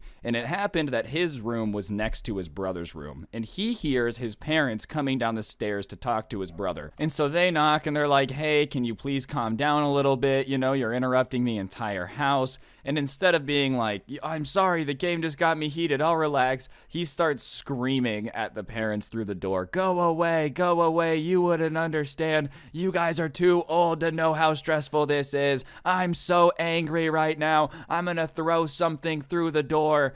And his parents just were like pretty fed up at this point, dude. He did this often, but they're like, you know, not really gonna handle that. And they say, listen, I understand that you're emotionally invested in the game, you're gonna get mad, but you can't just be running around the house screaming, breaking stuff every time you lose at a video game. You're too old to be doing that, so like, stop. And, you know, that is the first time that his parents had ever really snapped at his brother like that. Usually they'd be like, okay, we'll just calm down, you know. And at this point, he's destroyed his room. He's been yelling. But when his parents are kind of like, get over it, you're being a weenie, it almost sets off the rocket booster. Like, you know, when the rocket reaches that point in orbit where they shed the first rocket and then that booster set comes in and it just takes off. That's basically what happens. But for this dude's anger, instead of that calming him down and making him relax more, he's like, if my parents think I'm mad for a dumb reason, I better make things worse. So his door's locked and all they start hearing is stuff just getting destroyed. And like, you know, everyone's thrown a controller, maybe you've punched a monitor, but it sounds like everything is getting destroyed. Like slamming, heavy slamming on the ground, you know, stuff breaking, all that stuff, and just screaming, more and more yelling. He can't let it go without narration. He's just like, they keep telling me to stop being mad. And then another smash, you know, just trying to make sure that it's the most anime character as humanly possible. And so the way that like I would assume the noise went down was, imagine you're at Jurassic Park. We all know that that park has accidents. It is what it is. Now imagine what it would sound like if like a scientist fell into the velociraptor pit, just like, no, like that's basically what's happening. He's just reeing with anger as he's like pushing over dressers, you know, just and then a slam, and then like, I'm angry, and then another slam. And at that point his dad is like trying to find the key to unlock the door, you know, because it's one of those door locks. And finally he gets it, and they open the door, and it's almost like a Greek god standing in ruins at that point, but not a good Greek god, like one of the angry ones. Like Hades just went buck wild in Athens, dude. He's just standing there, fire all around him. It's not a very good situation. And what's worse is, like, you know, if you're gonna get mad and destroy stuff, I think that's dumb. You probably shouldn't do it. But all things considered, destroying your own stuff seems like an especially bad way of going about things. You know, you didn't destroy your parents' room, you just broke all the stuff that you care about. But regardless, he's standing there, and around him, he had 3 monitors on his desk. He had a cool setup. All of them are cracked or broken. And he had one vertical one in the corner that in particular was messed up. It was like he had picked it up and taken it over his knee. You know, like people do to like smash, I don't know, like break something in half, like something like a piece of wood or whatever. And he had taken this monitor and just kind of put it over his knee and like smashed it in half. It was cracked in the middle. And obviously the door is open, and he's just kind of standing there in the middle of this. And he was in the middle of ripping open a pillow, like at the moment the door opened. So he's standing there, and the pillow opens, and like some stuffing falls out. And he looks up, and his entire family is just standing there looking at him, right? And instead of being like, well, this is embarrassing, or like, you know, oh, I got a little angry, he just doubles down and he's like, I told you guys to get out of my room. And to try to be more intimidating after yelling, get out of my room, he puts his hands on either side of the pillow and like rips it open, which all in all, you know, he probably thought was going to be very scary, very intimidating, maybe push people away. But in all reality, all it does is look very funny because you're trying to act all threatening and like you're just ripping a pillow in half, which is probably the least threatening way to tell people to get out of your room. And this makes his brother start to laugh, which, you know, is probably not the best idea when someone's this crazy and this mad. But at the same time, just imagine like trying to stand there and take someone seriously when they're threatening you, but they're just like ripping a pillow in half. Oh, okay, man. Yep, you got me. Ooh, run away. And so his brother looks up and he's like, are you laughing at me right now? Do you really think it's okay to be laughing at me right now when I'm so angry? And he's like, I'm sorry, I'm not, it's not that this is funny. You're just threatening me while you're destroying a pillow, and it just makes it very hard because it's kind of funny, right? And obviously that's probably not the good idea again, but it's your brother. And when it's your brother, you're just more likely to like make fun of him. But his twin drops the pillow and looks at him like dead in the eye, no emotion, no anger, nothing, and just goes, you're dead.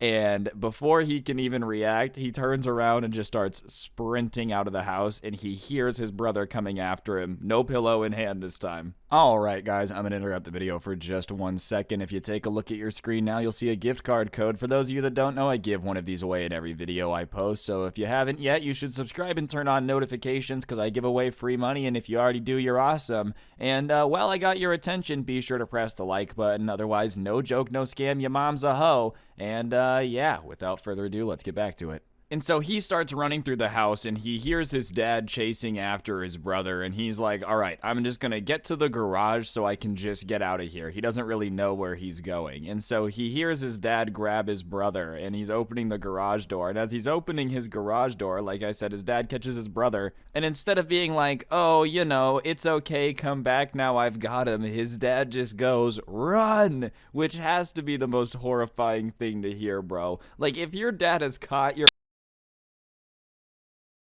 What's going on, guys? It's your boy Scrub here, back again with another video. Hope you guys are having a great day. I know I am. And today I've got a story time that was sent in to me about this kid who witnessed a spoiled kid biting his dad at a soccer game. Not really something you expect to see every day. Let's get into it. But before we do, press the like button, or no joke, no scam, you're gonna get bitten by an angry kid at a soccer game, and let's go. Nice rack and her ass Brazilian. Just turned 21, but my bank's a million. Alright, so like I said, this takes place during a soccer game, and the spoiled kid kid in particular happened to be on the subscribers team, you know, so it was somebody that like he had spent some time with. He knew this kid had been pretty entitled before, basically thought that he ran the show. And in this particular game, the spoiled kid was just being an absolute ball hog, right? He wouldn't pass it to anyone. He was just taking shots that were never going to get into the net. Overall, just kind of being really annoying and a bad teammate. And to top it all off, the reason this really sucked is it was the coach's son, right? So he kind of thought he could do whatever he wanted. But in this particular game, he was being such a bad ball hog and taking such horrible shots that even the coach, his dad, told him to like, you know, you have to come out, you have to sub out. You're just going to make us lose the game if you keep playing like this. And, you know, obviously when your coach tells you to come out, usually in a game, you're like, all right, bet, you sub out really quick, somebody takes your place, that's the end of it. But because it's his dad and he's a very spoiled individual, he basically tells the coach to go eat a giant bag of burritos full of excrement, you know, just kind of tells him like, no, I'm not coming off the field. And so at that point, his dad's like, you need to get off the field. Come on, I'm subbing you out. And he just keeps saying no. And the game's kind of going on, but they're arguing back and forth while like he's running around the soccer field and the dad's running up and down the sideline. And on that point, dude, he's like, all right, well, then I'm going to come get you and grab you and pull you off that field if you're not going to listen to me, right? And so he goes out there to, like, grab his son and pull him off the field and sub him out because, like, no, I'm not coming out isn't the answer to the question that he was asking, right? He's trying to sub you out, dude. Like, you're going to go back in eventually. You just got to switch it up for a second. But anyways, he runs out onto the field to grab his son for a second, and his son just starts running around, dude. And it's like something out of an old silent film. You know, the comedies were like, that's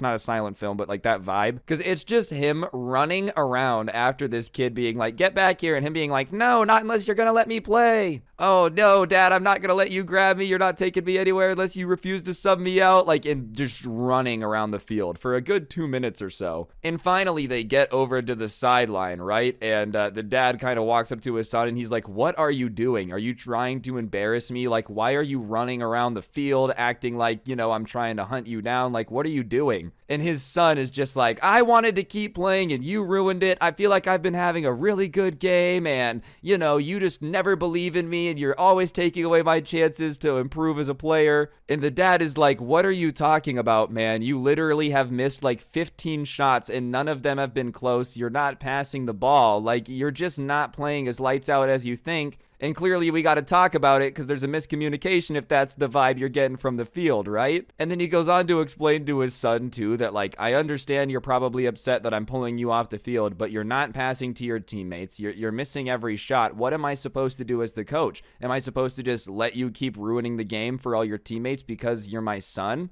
And the kid's like, yeah, basically, if I feel like running around and not passing it, then I feel like as my dad, that's your job. And the dad's like, well, I'm the coach. I can't really do that. I have to make sure that the game is the game and like we try to win. And at that point, his son's like, well, subbing me out gonna help us win? And he says, maybe in this instance. And then he's like, are you calling me bad? Are you calling me bad at the game? You're my dad. My dad's supposed to believe that I'm the best player out there. If you don't believe in me, then you're a bad dad. And he just kind of starts tearing into his dad about like how he's a garbage father and all that stuff. And listen, man, I understand you and your dad might have beef, but if he's coaching your soccer team and like cognizant of the feelings of the other players, then he's probably not that bad, right? Like if he's volunteering all his spare time to coach your soccer team, he has to care about you somewhat. And, you know, he's talking about how his dad thinks he's bad at soccer and never believes at him. And he's like, I never said you were bad at soccer. I just think maybe you need to work on passing the balls and maybe get into a situation or a club where you can work on your scoring. Basically trying his nicest to be like, okay, maybe you do suck, but I don't want to say you suck because you are my son and I believe in you. But like, yeah, if you never pass the ball and you miss every shot, I would consider that sucking.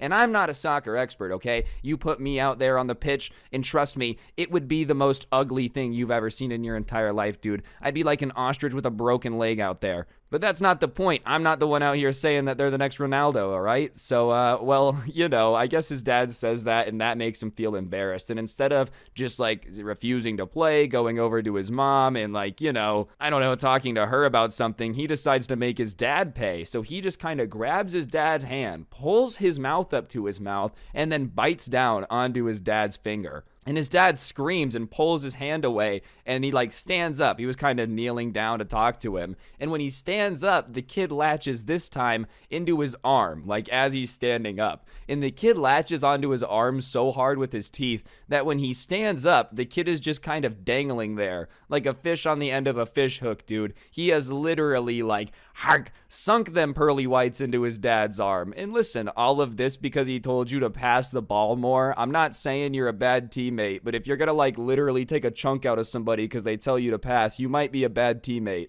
Imagine this in the NBA. They're like, hey, you need to pass more. He just eats the coach. Like, what? All right, guys, I'm gonna interrupt the video for just 1 second. If you take a look at your screen now, you'll see a gift card code. For those of you that don't know, I give one of these away in every video, and I would really appreciate you subscribing and turning on notifications because I give away free money. Press the like button or your mom's a hoe, and let's get back to it. And obviously, whenever you see like an angry kid dangling off his dad like a fish on a hook, you're kind of just looking at it. Everyone's just sitting there gasping, as you would, dude. Like, imagine, I got myself a big one. He pulls his hand above the water. It's just like an angry kid, like, you should have not taken me out of the game. And all of this, and you suck. Like, it'd be one thing if he's having the game of his life. It's never okay to bite your dad, by the way. Let me make that clear. But it'd be a little bit more understandable, maybe. Homie scored 19 goals. They were taking him out because of a mercy rule. No, I show no mercy, no weakness to my enemy, you know. But regardless, everyone finally starts to yell and be like, let go, and he lets go. But instead of standing there, he runs back onto the field and starts kicking the ball. And, you know, that's too many men on the field. Like, it's a whole penalty, right? But he doesn't care. He just starts taking it down to the goal, kicks it. It goes wide over the net. Somebody's got to go get it, but he just keeps running around. His dad's chasing him. He's just not surrendering at all. And at this point, like I said, he had kind of interrupted the game. He had just ran back out there and kicked the ball. So, like, the ref is blowing the whistle, trying to give him penalties, you know, trying to get him to stop, but he just doesn't care. Because if he stops running, his dad's going to catch him, and he just bit his dad in front of everybody. So, like, he's trying to do the take-hey, doing the race. And he's pretty fast. You got to give him some credit, dude. He's Lightning McQueening it out there, running around, and the entire time that the dad is chasing his kid around the field, being like, get back here, this is embarrassing, please stop, he keeps taunting his dad for being slow, which just adds insult to injury, bro. Like, on top of this kid biting you in front of everybody, then on top of it, he's like, oh, and by the way, you're really slow. And obviously, your dad's gonna be slow. He's an old man, dude. He's out here coaching soccer, volunteering his time. You're just sprinting around his legs being like, look who's old and stupid, look who's old and stupid. And finally, the dad, like, did something other than just trying to talk to his son and be like, now, son, why would you bite me? He's like, I'm going to take away your Xbox if you keep doing this. And the kid gets this look of fear in his eyes and just starts to sprint to the parking lot. And the coach kind of runs off after him. And it's literally something out of like a silent film, dude. Everybody's just kind of standing there because the situation has left. They're running over to the parking lot. And the rest of the field is just kind of standing there super confused, not knowing what to do. Like, do they play? Do they not play? Like, is the ref going to go intervene? Like, what is going on? And the ref at that point is like, I'm just calling the game. This has gotten too out of control. This is too much going on. Your coach is gone, you know, the player ruined the game. Like, we're just going to call it. So he calls the game early. They did lose because homie was out there just taking shots from like halfway across the field, just whiffing. And so they kind of start to like pack up their stuff and leave. And as they're leaving, they get out in the parking lot. And in the parking lot is his coach's car.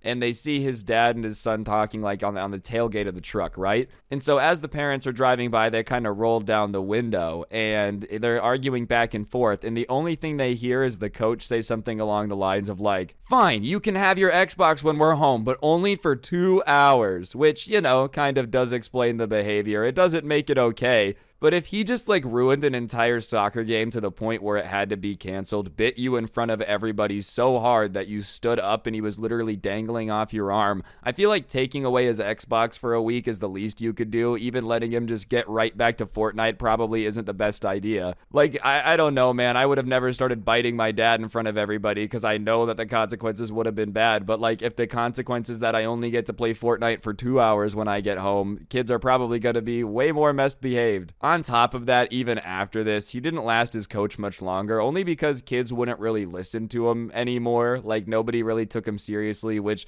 Listen, man, after you get punked by like youth soccer players and they bite you, it's probably hard to get. What's going on, guys? It's your boy Scrub here, back again with another video. Hope you guys are having a great day. I know I am. And today I have a subscriber story that was sent in to me about a guy who was working at a drive-thru and had an absolutely bonkers Karen encounter. Obviously few and far between, but regardless, I'd figured it'd make a good video. But before we get into it, be sure to press the like button. Otherwise, no joke, no scam whatsoever. You will have a Karen experience. And without further ado, let's go. Nice rack and her ass Brazilian. Just turned 21, but my bank's $1 million. Alright, so like I said, this was a subscriber story that was sent in to me, and this subscriber at the time was working at a fast food restaurant, and he was kind of the manager of the drive-thru. I get this, at this particular place, they had like a manager of the restaurant side and a manager of the drive-thru, so he was in charge of keeping all that rolling. If anyone had a problem in the drive-thru, he was supposed to fix it. And this Karen pulls up at about 3 p.m., right? Way late in the afternoon. I guess not crazy late, but when I tell you guys what she wants to order, you'll understand why I'm saying that. And she just demands breakfast. She's like, I want breakfast now. She doesn't say please. She doesn't ask if they can. She's just really rude about it. And he happens to be the guy taking orders at that time. And he's like, ma'am, I'm sorry, we're not serving breakfast anymore. You know, it's 3 p.m. We don't serve that all day. I'm very sorry. If you take a look at our menu, you can see the other options. I'm sorry for the inconvenience. Trying to be super polite about it, but just point out that, like, we literally aren't serving breakfast anymore. We just don't have it right now. And she's just not having it. I want the breakfast menu, okay? I know you guys have it in the freezer, so have one of your lazy, stupid workers walk in there, get it out of the freezer, put it in the fryer, what they pay you to do, and make me breakfast. I know you have it. I'm demanding it, so get to it. And he literally doesn't know what to do in that situation. He had tried to be as nice as humanly possible, and she just started, like, screaming at him like that. You know, it's not a very good situation. So he tries to explain it again. He's like, ma'am, we literally aren't making it anymore. You know, we can't make it outside of the hours provided, and in fact, we haven't been serving it for hours now. So it's not as simple as just throwing it on the fryer. We'd have to replace the grease. We'd have to do all this stuff. You are really late for breakfast. And obviously, he didn't need to be like, you're really late for breakfast, but at this point, she's just being unreasonable, right? And he's like, we can't make breakfast outside of these hours. There's just nothing we can do about it. And when he said that she was really late, that's what she latched onto. And all things considered, he probably should not have said that. Like, I'm not, like, okay, it is a Karen, I get that, but you know it's gonna make him angrier. And she's like, don't tell me how to run my life. Who do you think you are telling me that I'm late for stuff? If I want breakfast at 3 p.m., that's my choice. You're not here to judge my decisions. Obviously, like, he didn't mean it that seriously, but at the same time, if someone's this upset, like, you know that they're gonna take anything you say and just run as far as they can with it, right? But here's what she doesn't know. The person that she's talking to is the manager. So he decides at that point that, like, you know, I'm just gonna try to make the most of this situation. This was not the most mature decision, but it's entertaining. And he decides he's just gonna make her wait. So he's like, okay, I'm gonna go get my manager. And he walks away, and he's gone for probably 3 minutes. So, you know, like, enough wait to be annoying, but not enough for her to be, like, raging. They had a 2-lane drive-thru, so other customers were going around her. Her lane was just kind of backing up, but they had, like, basically moved people from behind her, so it worked out. She was the only person waiting. And he still has the headset on, and she doesn't realize that they're still listening. And she's just getting angrier and angrier about how, like, these idiots don't deserve more than minimum wage if this is how they're gonna treat people, and no wonder that they work at a fast food restaurant. Just the typical Karen, yada yada, I have more money than you, so I'm infinitely better. And she's getting more and more mad, and about 3 minutes have passed, like I said, which, you know, that's a long time, but it's not enough to be, like, degrading these people for the job they have, right? And she finally is like, I'm not waiting anymore, I'm leaving, I'm gonna call corporate, F this, like, you guys are so ridiculous. And she just continues ranting. You think usually when you say, I'm not waiting anymore, I'm leaving, F this,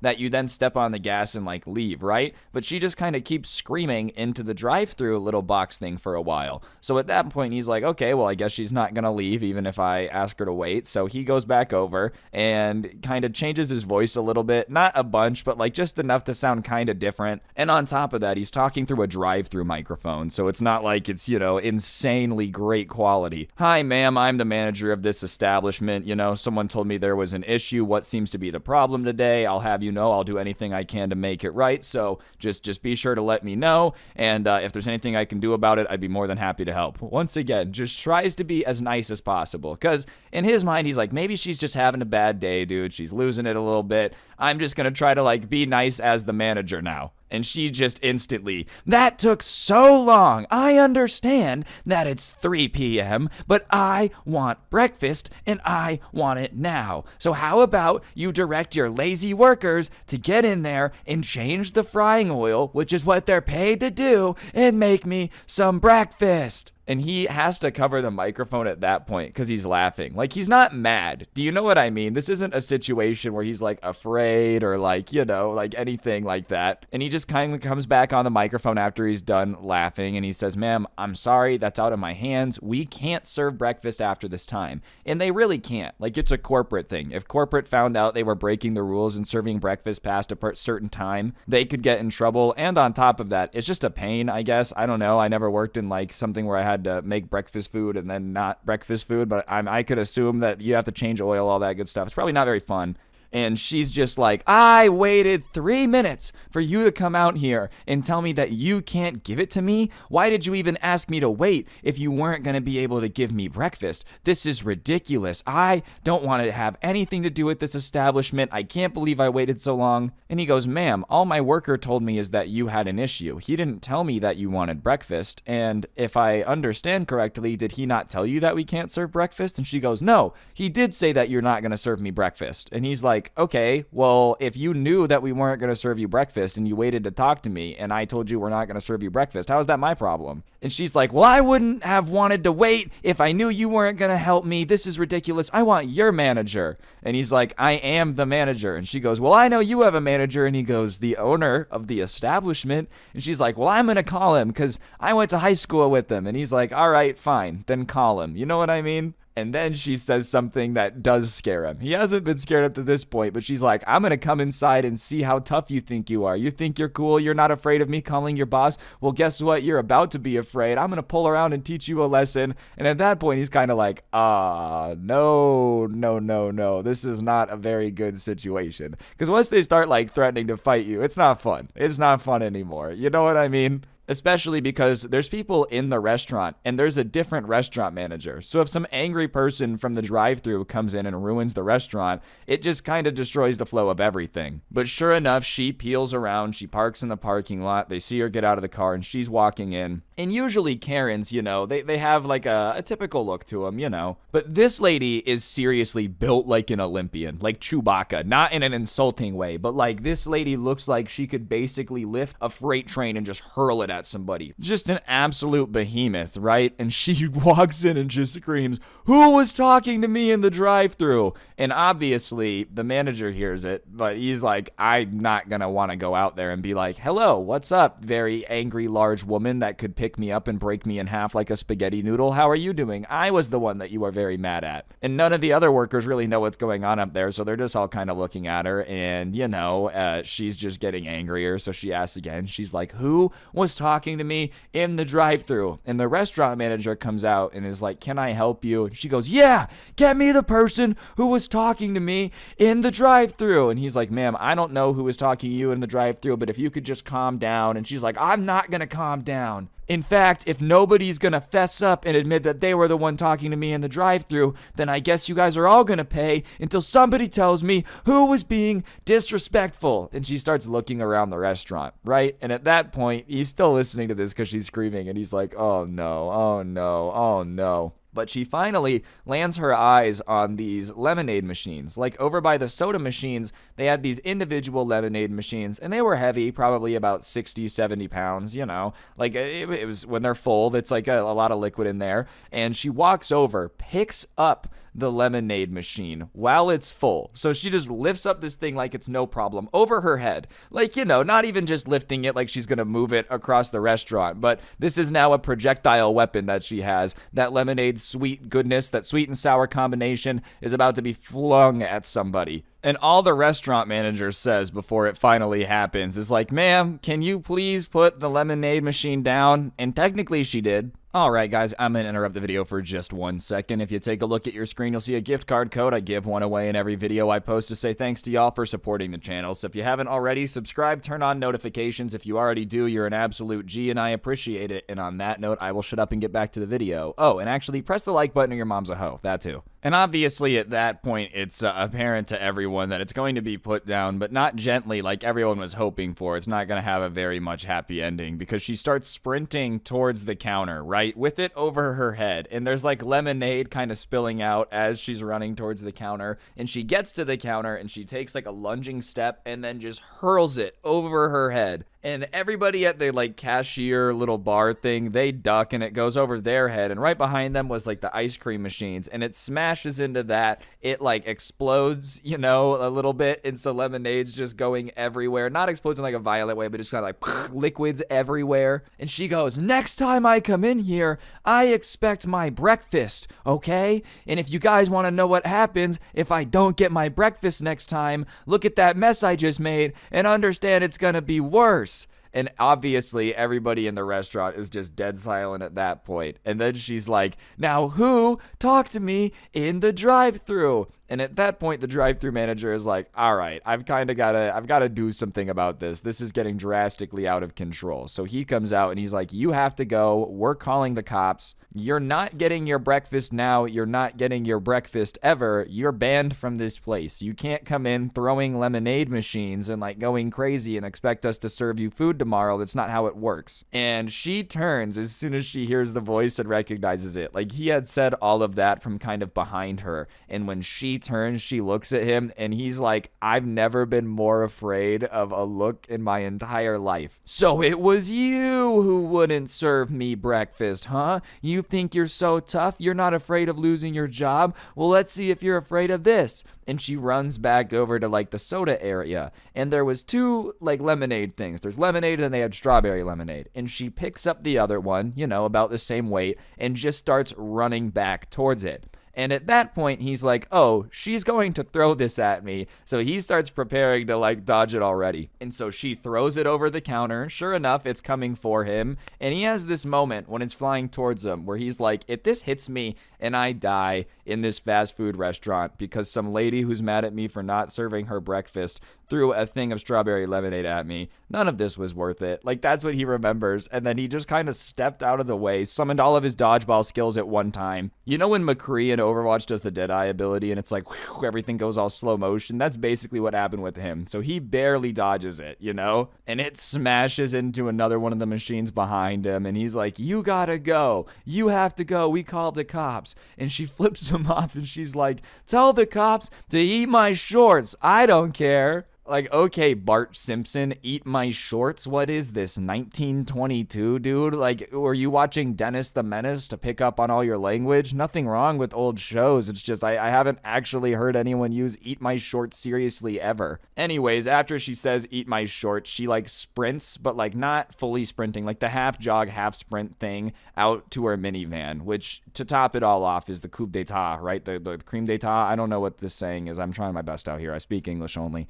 She runs out to her minivan, right? And she's like, of everything you could drive, of course it's a minivan. And she blurs out of there, like literally smoking the tires in reverse. You know when Cruella DeVille is driving around in 101 Dalmatians? Like that type of tire squealing. And she gets out of there. And all of the customers are just still kind of standing around shocked. Like, what just happened? It's not every day that somebody be running into a fast food establishment throwing lemonade machines. At least I hope not. I very much hope that this isn't something that a lot of you guys have experienced before. Sometimes I like get these crazy stories sent into me from people, and I wonder if anyone's watching these like, ugh, okay, and? Yeah, that's what I call a Monday, man. You know, everybody else, though, in the restaurant kind of like, what happened? So, as I said, they called the cops. The cops come, they get the statement, all that good stuff. The owner gets called down. He kind of asks what happens. They tell it to him. He watches the security camera footage. He's like, wow, you guys aren't kidding. All in all, they just do kind of like that type of stuff. And they're like, well, yeah, if we find her, we'll let you know. But like, I don't really know what we, like, there's nothing we can really do until then, right? You guys got to just get new lemonade machines. If she comes back, let us know. And so the manager that had been working the drive-thru guy, he's like, I'm going to take tomorrow off. The owner's like, yeah, it's probably a good idea. And so the next day in the morning when they were actually serving breakfast, it's a different manager. It's not either of the ones that were working the day before. And she came back. Obviously, he didn't recognize recognize her voice, but like she didn't go crazy. She comes back, she orders breakfast. It's actually breakfast time at this point, right? Like that's a good thing. The time lined up. And so she orders breakfast and she doesn't freak out in the drive-thru because they told her yes to her breakfast. Apparently, she'll only come in and throw lemonade machines at people if you don't serve breakfast. That's the thing that we learned here. And so she ordered, did the entire thing. And when she got to the second window where they give you your food, right? Like as they were giving her food, she was like, oh, did somebody like do something in here yesterday? And they're like, yeah, some lady came in and like threw lemonade machines at people. And she takes the food and goes, yeah, I know, it was me. And just started laughing like crazy and then stomped on the gas and like Cruella de Vil out of there again. Which to me is more of a compliment to this fast food restaurant than anything, dude. Like you really wanted breakfast enough to return to the scene of the crime. How good does that breakfast food have to be? Don't get it twisted. I've tried my fair share of breakfast sandwiches from fast food establishments. None of them have ever been this good though. Like none of them have ever been worth going into the lobby and throwing things at people. So I can't imagine how delicious this have to be to drive somebody this bonkers, you know? This is the best breakfast sandwich of all time. If anyone ever tells me that I can't have it, trust me, you don't want to be on the receiving end of whatever happens after that. No fast food breakfast could be this good. Because, like, it's still fast food breakfast at the end of the day. Do you know what I mean? It doesn't matter how much you dress up fast food breakfast, it's still fast food breakfast. I'm not saying it's bad, I eat it, but, like, it's not worth any of this stuff that went down. Unless they're, like, secretly smuggling stuff inside. What's that one cartoon where they make the chicken, but they just put, like, a bunch of addicting stuff in it, and then, like, that's why it's so successful? What if that's going on? That's why this lady's willing to go bonkers, just start throwing lemonade machines, you know? They got a secret recipe that's got everybody talking. But, you know, after they found out that she had come back and ordered food and all that stuff, the manager that had, like, been yelled at in the drive-thru just put in his 2 weeks. He's like, I don't really want to deal with this. If she's going to be coming back and causing problems all the time over breakfast food, I'm just going to go get another job. Which, you know, I can't really blame him for that. I know a lot of people are going to be like, man, he shouldn't have quit. It's like, dude, it's not worth having to have this fight once a week, you know, especially right now. Everybody's hiring, dog. It's not worth the hassle, especially if the job description comes with, like, you might have to dodge a lemonade machine that's been hurled at you. It's just kind of part of the job description. You got to accept it. It is what it is. Yeah, no thanks. I'll just go get another job, man. Hey, kudos to him for being able to dodge it, though, dude. This story probably wouldn't have been sent in if he would have been sitting somewhere with like a tube in his mouth because he's a strawberry lemonade machine. We aren't really sure what happened. All we know is somebody came in and hurled this machine at him, and if he ever wakes up, we're going to catch the woman. But, yeah, moral of the story, sometimes people be going crazy for breakfast food, I guess, so if you have a secret recipe for a breakfast sandwich, you could make a crap ton of money, dude. If fast food restaurants are out here having people go this crazy for breakfast, some good homemade breakfast food, my goodness, you'd be a billionaire. Anyways, like I said, that's the life lesson, always useful. Hopefully you enjoyed the video. If you did, I would really appreciate you pressing the like button. Let me know in the comment section down below what you thought, and of course, subscribe if you're new and turn on notifications. If you really want to help me out, I'll put a link to the intro song down below, along with a link to my podcast, The Scuffed Cast, or of course, you could use code SCRUBBY at the G Fuel checkout. It's a great way to get a discount on G Fuel and help me out. I'd appreciate it. And last but certainly not least, I got 2 things to plug. If you like the story times, but you don't always have the ability to watch them on YouTube, I did put them on Spotify. I'll put that link in the description. Be sure to check that out. I would really appreciate it. Scrubs Story Times on Spotify. And then we got the Christmas Karen sweater. As y'all know, Christmas is soon approaching. This link will be at the top of the description, but you guys should do yourselves a favor and go get it, because my goodness, it's Christmas and Karen. What's a better combo? And yeah, on that note, guys, don't get anyone pregnant. If you do, make sure they're hot, and hopefully I will see each and every single one of you guys next time in another video. I'm out. Peace. What is going on, guys? It's your boy Scrub here, back again with another video. Hope you guys are having a great day. I know I am. Hope you guys are still enjoying December. You know, Santa Claus is only like 3 weeks away. Right now, he's just chain-smoking Marlboro Reds up in the North Pole, but eventually he'll get around to hopping on the sleigh. But until then, I have a story time that I think you guys are gonna really enjoy about an insane Karen that absolutely lost it on this lady at her own apartment complex. I feel like if you're gonna have a Karen moment, if you're gonna snap, if you're gonna go ballistic, you just want to make sure that you don't do it right next to your house. If you go nuts next to your house, then you're just always gonna be known as the nuts person, you know? Regardless, I thought you guys would enjoy it, so before we get into it, be sure to press the like button, or no joke, no scam. Next time you move into an apartment, your neighbor will be an absolute whack job. And, yeah, here's yesterday's comment of the day, and without further ado, let's hop right into the video. Alright, so the person that sent this into me, I'm gonna call Kim for the purpose of this story, and she had just bought a condo in this building. And she lives in like a big city, so there's tons of, apartment buildings where people like buy the apartment. I know most small towns, it's more of like a renter thing, but she ended up buying this condo up on the 47th floor of the building, which is quite a long elevator ride. But Kim was a lawyer, she just had a little bit too much legal bread laying around, just decided to splurge, live the high life, literally up on the 47th floor, good for you. And whatever, she's riding this elevator up and down because she has to get in between like the moving truck in the 47th floor, and it's taking a while. Obviously, the only way you can really do that is with the elevator, so there's a certain amount of stuff that she actually can bring up with her because like there's a weight limit on the elevator. You don't want the elevator to break and plummet 47 floors. So she would like load a mattress, 5 beds, 3 desks, a couch, 97 boxes, hop on, press the button, ride up with it, take it all off. And of course, people would be like, wow, that's obnoxious. No one else could use the elevator. There's 4 elevators, and on top of that, she's moving in. There's not much you can do. When you're moving into the 47th floor, you just gotta use the elevator. But whatever, she's loading this stuff up into the elevator one day, and as she's hopping on the elevator with all this stuff, a woman like pushes her way on, almost like imagine you were trying to squeeze your way into a sardine can. You would look at a sardine can and go, wow, those fish sure are in there. I probably can't fit there. But for whatever reason, this lady was like, oh, the elevator looks jam-packed. I'm gonna squeeze in. You got nothing to lose. And so she hops onto this elevator, squeezes in with Kim, and there's boxes and stuff everywhere, because like I said, she's moving, and the Karen proceeds to be like, what, are you moving or something?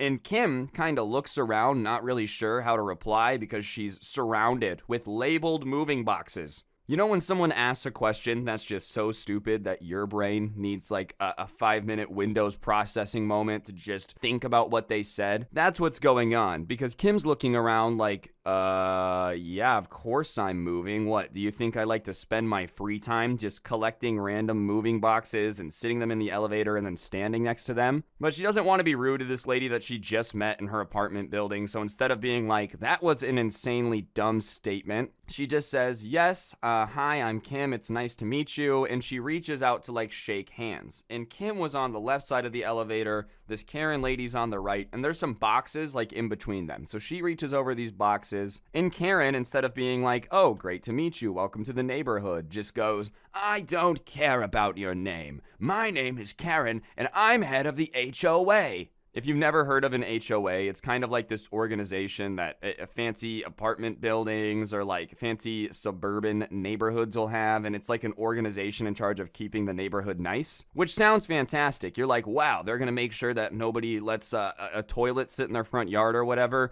and it sounds great until you realize that most HOAs just go out of their way to be annoying as possible and charge you money for it. Oh yeah, we saw that you were grilling hot dogs. That's gonna be a no-no. The head of our HOA is actually that vegan teacher, so yeah, we're gonna have to ask you to throw away all sausage links. Kim's still standing in the corner though, not know what to say, because this lady just told her, I don't care what your name is, which is a weird thing to say when you meet someone, even if you don't care, like at least go, oh, it's great to meet you. So Kim just says, well, it's great to meet you. And then Karen proceeds to rant again about like, do you even know all of the HOA rules yet? There's a booklet online that you need to read before you even begin to move in. And Kim's being honest with her. She's like, no, I haven't had a chance to read it yet. I was going to read it tonight. I've just been focused on moving, which I think is more than fair. I'm going to be honest. I definitely would not read the entire HOA pages. I know that Kim's a lawyer, so she probably will. But for me, I never read any of those HOA pages,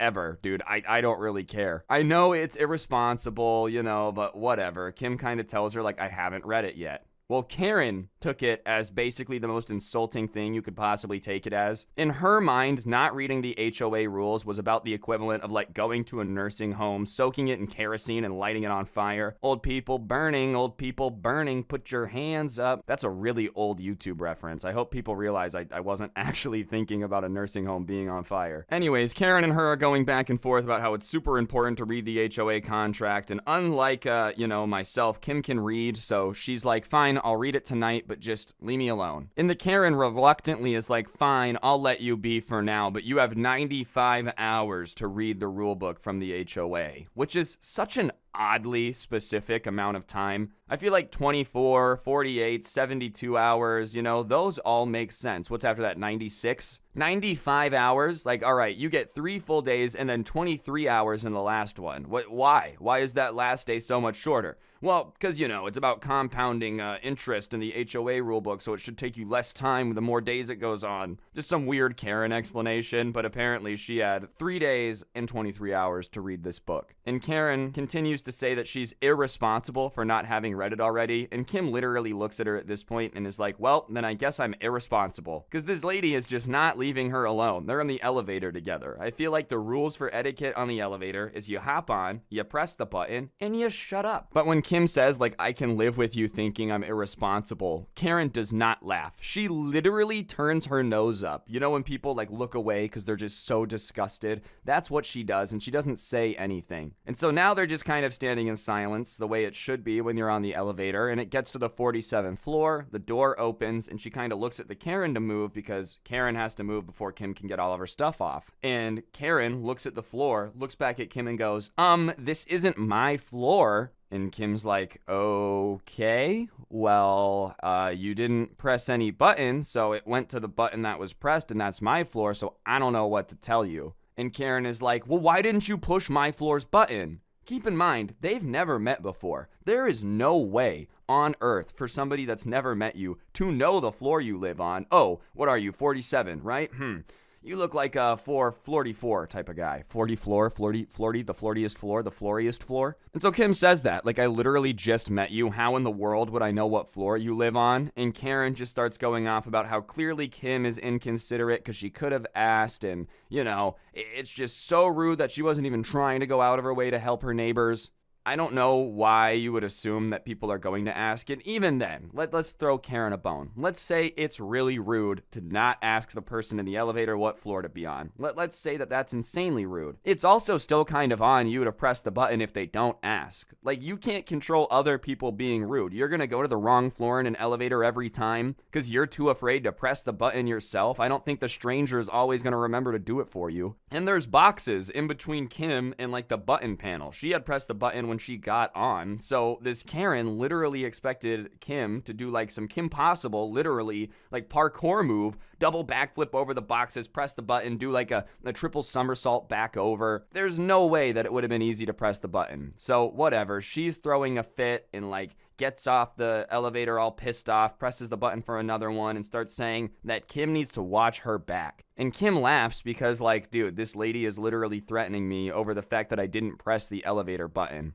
And so she ends up leaving. She goes on the elevator. Kim spends the rest of that day just moving into her apartment. And thankfully, it's all pretty uneventful. Nothing crazy happens. She doesn't even see Karen again. All right, guys, I'm going to interrupt the video for just 1 second. On screen now is a gift card code. I give one of these away in every video as a way to say thank you to y'all for subscribing and turning on those notifications. So if you haven't already, you should do that. If you already do, you're a legend. And since I've got your attention, be sure to press the like button, all right? I'm just asking, straight up. No reward, no punishment, just press it. The next event with Karen, though, came when one day Kim was going to park her car. And as she's getting out of the car, she sees the Karen, and Karen looks at her car and looks at her and looks at her car and looks at her and goes, "That's not your car." And Kim doesn't really know how to reply to that because it is her car. And like, how do you reply to someone saying that something you own isn't yours? And what's really confusing is it's not like she's rolling around in a Bentley or an Aston Martin, like something where you would be like, whoa, there's no way that's your car. It's a nice car, but it's nothing that would make you be like, oh, dude, this guy probably owns 5 NFL franchises. And like I said, it's weird to reply to someone that's like, that thing that you own just isn't yours. Like, what do you respond? Well, it is. And so Kim just says that like, hey, can you just leave me alone? I just want to go inside to my apartment. And Karen, once again, starts throwing around this whole, well, there's going to be problems thing. And she says that there's going to be problems unless Kim admits that the car isn't hers. And so Kim, being a lawyer, starts to use like legalese. You can't continue to threaten me like that. Like at this point, it's starting to constitute harassment because you're not leaving me alone. You're constantly trying to imply that something's going to go horribly wrong if I don't listen to you. Like, that's weird. So please leave me alone. Otherwise, like, this is harassment. It's getting annoying that every time I'm trying to get in the elevator or get out of my car, you're gonna stand here and be like, answer my questions or else. Which may seem like overkill, but this Karen literally was just waiting in the garage for Kim to get home so she could be like, that's not your car. That's pretty weird. Do you have nothing else going on? You don't have any grandkids that want to visit or anything? Nope, just stand in the parking garage and yell at people as they park their car. Sounds like a super engaging day. But she doesn't want to be sitting here arguing with Karen for much longer. So Kim does her lawyer talk, which if I was the Karen would freak me out a little bit. I'm not trying to get wrapped up in some stupid lawsuit, especially against a lawyer. Usually in a lawsuit, the saying is nobody wins because everyone's got to pay for the lawyers. You know, everyone's got to go through that. But if Kim is a lawyer, then it's not like she's going through anything she's not used to. Jokes aside, though, the Karen just decides that doesn't mean anything to her and starts yelling at Kim that she doesn't know who she thinks she is, but I am not gonna listen to you. And Kim just tries to nicely remind her, like, look, if you just leave me alone, there'll be no problems. But if you keep trying to follow me to my car and follow me on elevators and yell at me, we're gonna have an issue.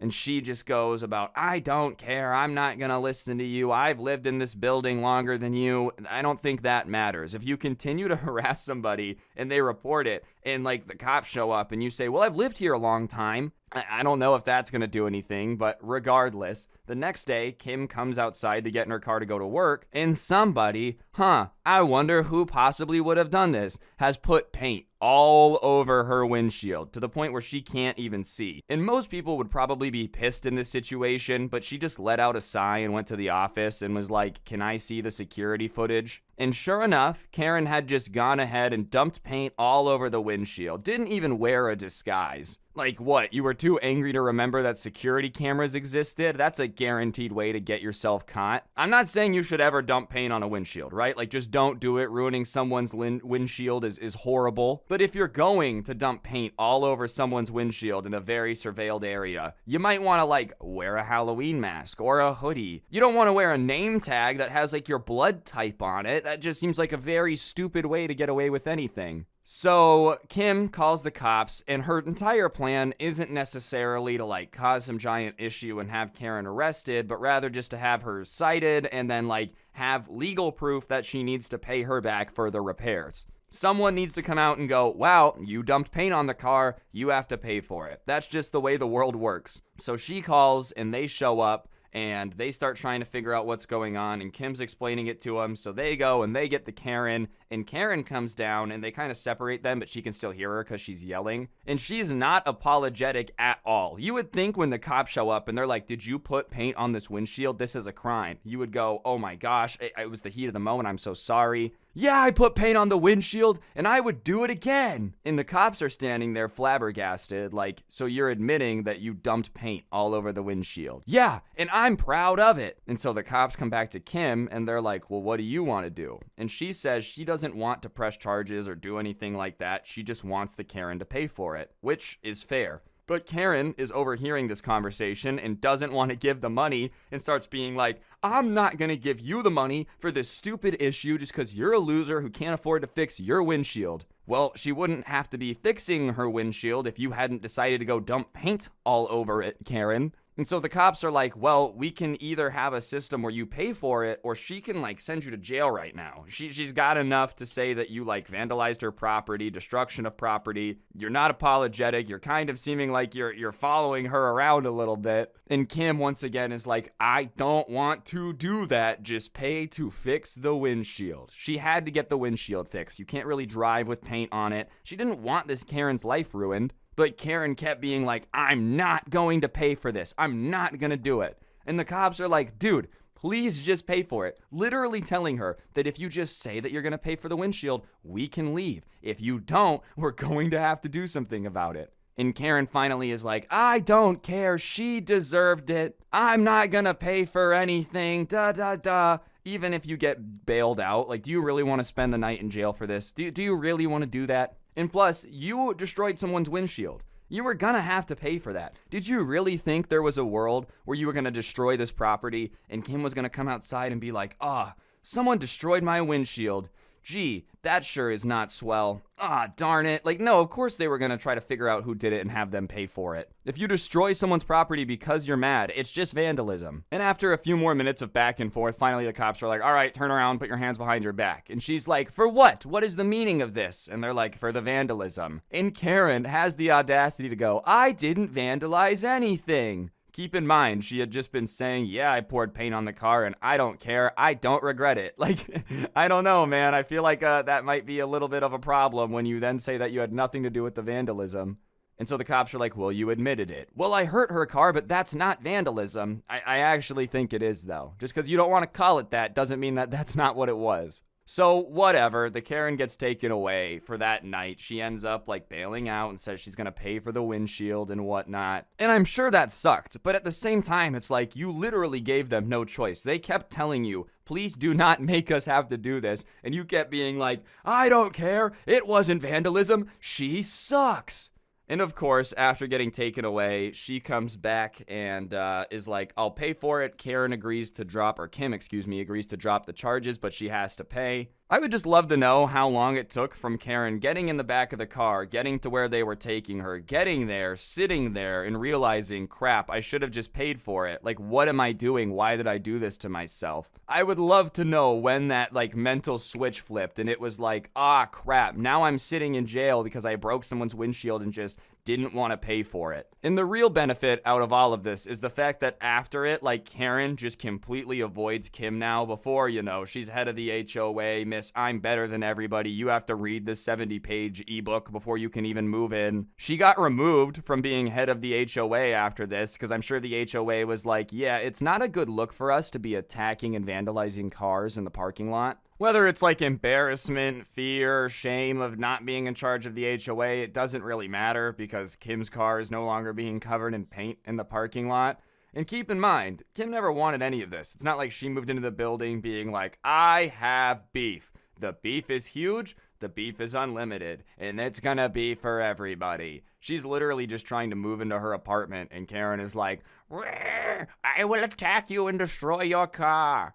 And before anyone's like, yo, Kim snitched, if someone destroys your car, your hands are just kind of tied. I mean, when she sent this into me in the email, she's like, I kind of feel like a snitch. You shouldn't. If someone destroys your car, it's like, dude, I have to get this paid for. You know, that's not somebody being like, oh man, I'm speeding, and you call Crime Stoppers, someone's going 5 over the speed limit. This is literally the definition of like, dude, I have to get to work, and you took away my ability to easily get to work. You know, I don't think you can go to the mechanic with damage done to your car and say, well, I understand that it usually costs $450, but someone was really mean to me, so how about you just go ahead and do it for free? The real world, unfortunately, does not like that and does not look at things like that. And Kim didn't go around the building telling everybody about it or anything. It's not like she started this huge rumor that Karen was a nut, but people just kind of started to find out about it. And it's not like Karen was out bragging about it either. She's not rolling around telling everyone, I destroyed the neighbor's car, isn't that cool? Either way, moral of the story is don't just attack people's cars for no reason. I don't think any of you guys were going to do that in the first place, but apparently some people out there need to get the memo. Ah, man, some people just love to have beef with people that don't have beef with them. And chances are, if you just have some weird grudge against somebody for no reason, that it's not going to go well for you because that person's going to act completely rationally because they don't have some weird anger against you. Even if you didn't get caught, Karen, still weird to just have random beef with somebody that you don't know to the point where you're willing to just go out and destroy their property. Anyways, guys, I think that's gonna do it for the video. Hopefully you enjoyed. If you did, please be sure to press the like button. It really helps the video do better, helps it hit recommended. I haven't had the best luck hitting recommended lately, so if you could like and comment, I would appreciate it. Other than that, if you really want to help me out, I do post these story times, as podcast audios on Apple Podcasts, Spotify, anywhere you listen to them. So feel free to check that out. There's a link down below. And you're more than welcome to check out the merch. If you scroll down, there's a little shelf with like all my merch on it. Feel free to find something you like and get it. I give you permission. Yeah, that's right. I give you permission to give me money. All jokes aside though, thank you guys all so much for watching. I really do appreciate it. Don't get anyone pregnant. If you do, make sure they're hot, and I'll see you guys next time. I'm out. Peace. What's going on, guys? It's your boy Scrub here, back again with another video. Hope you guys are having an absolutely incredible day. I know I am. If you are, I'm gonna need you guys to press the like button, otherwise I'm going to fly to your hometown and cause a riot. Yeah, no joke, no scam. I've been stirring the pot quite a little bit, and I actually will be flipping all Chevy Camaros in your hometown unless you press the like button. No joke, no scam. You know, I don't make the rules, guys. I just follow them, and that's the rules for today's video. If you don't press the like button, there will be a riot in your hometown. I'm sorry, guys. I'm just doing what I gotta do. What's going on, guys? It's your boy Scrub here. Today we're gonna be talking about a lady that I witnessed go absolutely bonkers in the drive-thru. You know, it's not every day in America where somebody loses it in a drive-thru. It's every other day. We might be a slightly obese nation, but damn it, we take pride in the efficiency of our drive-thrus. McDonald's are the second most efficient thing to exist in this country, behind our ability to blow stuff up on the 4th of July, and we're proud of that, dang it. But every now and then you get a wackadoodle in the drive-thru who just really wants to cause everybody to have a bad day, and this was one of those things. This actually happened earlier today when you guys are seeing this. So so it happened on the 9th of July. So I don't know when this video is going up, but it actually happened just a little bit ago when I witnessed this lady just lose it in the drive-thru, and I thought it was actually one of the funniest things I've ever seen. Watching a grown woman become mentally unhinged over a 10-piece chicken nugget meal is not something that you ever expect to see, but I'd be lying if I said I didn't find it entertaining, okay? Something about old people going nuts over simple things just brings me a little bit of joy. Like one time I watched an old man rage in a Best Buy and punch one of the display computers, and that was great because old people and technology just don't mix. Yeah, but without further ado, let's get into the story of some lady going bonkers on some poor minimum wage McDonald's worker who probably just wanted to go home and play Halo. I'm so excited that Halo's coming out on PC, guys. You honestly have no idea. The level of hype coursing through my brain and veins is unmatched, alright? So the other day I was booling, cooling, getting a little bit hungry, and I decided to bop on over to McDonald's in the whip and get myself some nice chicken nuggets. You know, there's something about McDonald's that's just so consistent. You can say what you want about fast food, but you know for a fact every time you go to a McDonald's, you know exactly what you're gonna get, and it's the most consistent fast food on the planet. You can't argue with me there. So I decided to head over to McDonald's and grab some num-nums because I was getting a little hungry. I was on a recording streak. I was recording a bunch of videos that day, and I was like, hey man, we're gonna hit the 911 rotoscope right here. 1v1 no scope only. We're gonna be sick grizzly out in the drive-thru. So I rolled up to McDonald's. There's one right near my house, and I pull into the drive-thru, and there's this white Cadillac Escalade in front of me, and I can tell immediately that it's 100% a Karen because the license plate said something along the lines of, or the license plate cover said, "I'm a mom, what's your superpower?" You know? And listen, I'm sure moms do a lot of hard work. I'm not going to deny it. But when you see an Escalade with a "I'm a mom, what's your superpower" thing, you know instantly it's 100% a Karen, because only Karens would be flexing the fact that they're a mom with their Escalade, alright? So I'm just like, oh, this is going to take a little bit, and Karen is out here ordering for quite a long time. Karen probably spends 10 minutes ordering food at McDonald's, so I know it's going to be at least a 20-minute wait to get my food.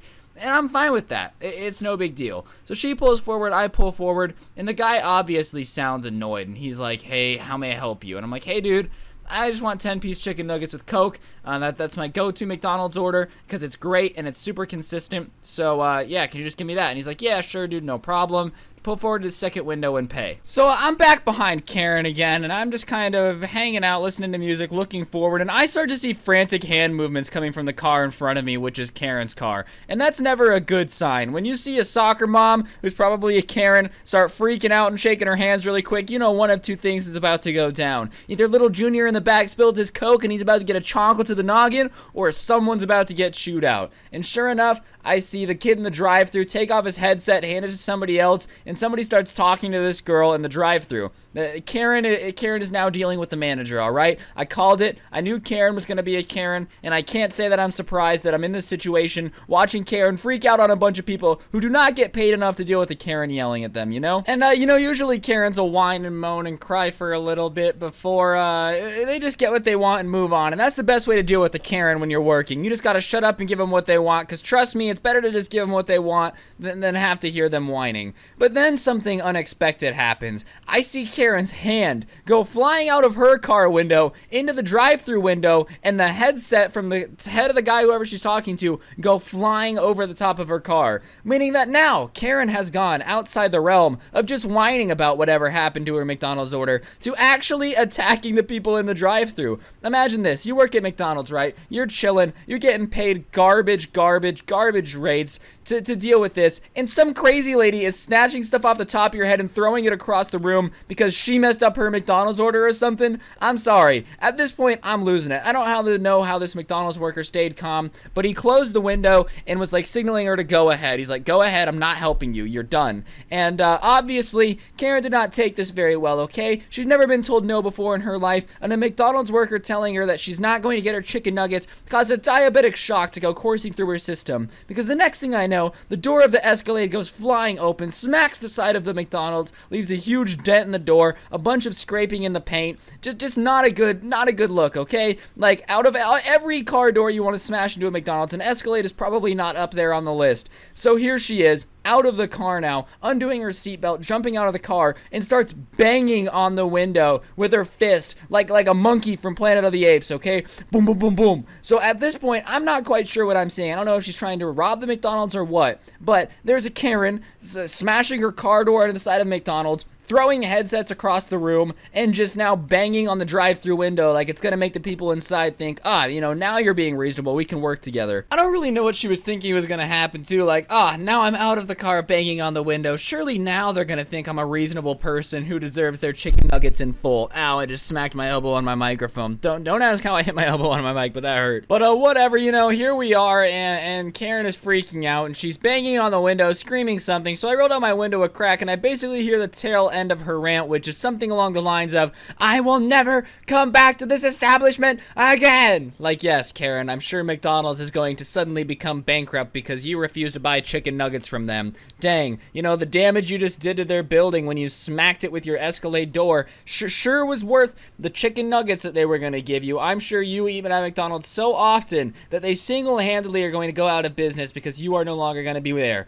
But whatever, Karen. Go ahead, go home, do what you gotta do. She gets back in her car, proceeds to open the door, boom, boom, into the side of the McDonald's a couple more times on purpose, which is just weird. Like, you're gonna do more damage to your car than the building. I don't know if you know how weight works. Cars weigh less than buildings. You smacking your car door into a building is not gonna do any damage to the building. It's just gonna make your car not worky the same way. I don't know if you're aware of that, Karen, but I'm sure your husband was pissed when you went home with dents all in your door trying to explain that the McDonald's workers were just a little bit disrespectful. I don't know about you. I'd be kind of annoyed if that happened to an Escalade that I was paying for, alright? But sure, Karen, go home, go cry a bunch, whine to your husband about your chicken nuggets, do what you gotta do. As for that poor kid in the back seat, I'm sorry you didn't get your Happy Meal. Bad things happen. The Toy Story meal that you left behind was delicious. I ate it all. So I slowly creep forward and, the guy opens the window. And I'm like, hey, 1 second. I get out of my car, and he's, like, looking annoyed. I go get his headset and bring it back to him. Like, I don't know what that was about, but it looked fun. And he's like, yeah, sometimes people in the drive-thru get a little crazy. And I was like, yeah, it looks like it. So he thanks me for the headset and basically says that my meal's going to be free because I just had to deal with this insane woman going crazy for chicken nuggets or whatever. So I'm like, yo, dope, I get free McDonald's. And he asked if I want her order too. And I'm like, yeah, that's fine. So I get a bunch of McDonald's. I go home. I ended up feeding me, my friends, and my little brother just because there was so much food that this lady had ordered. It was a pretty good experience. The guy was super chill about it. He's like, now at least I have a good story to tell. I'm like, yeah, that's the attitude, bro. Record it and put it on the internet. Make some money from it.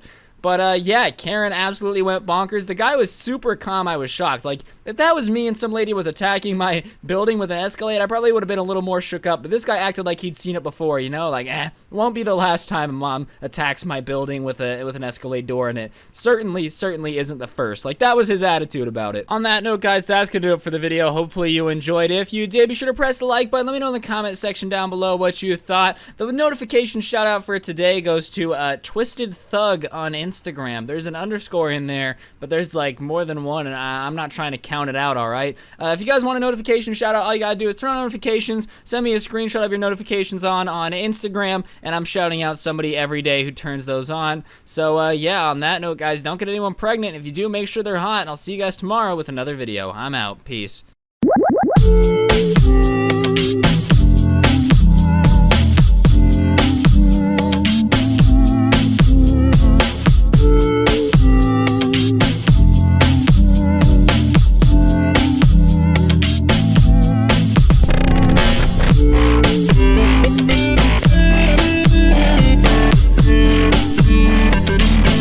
Alright, what's going on, guys? It's your boy Scrub here, back again with another video. Hope you guys are having a great day. I know I am, and I've got a crazy story for you guys today about a customer one of y'all had to deal with when they were working the overnight shift at a drive-thru. The person who sent this in to me is on their grind. They're saving up to start their own business, so they picked up a second job at night working the drive-thru just to get some extra cash. They have a job during the day too.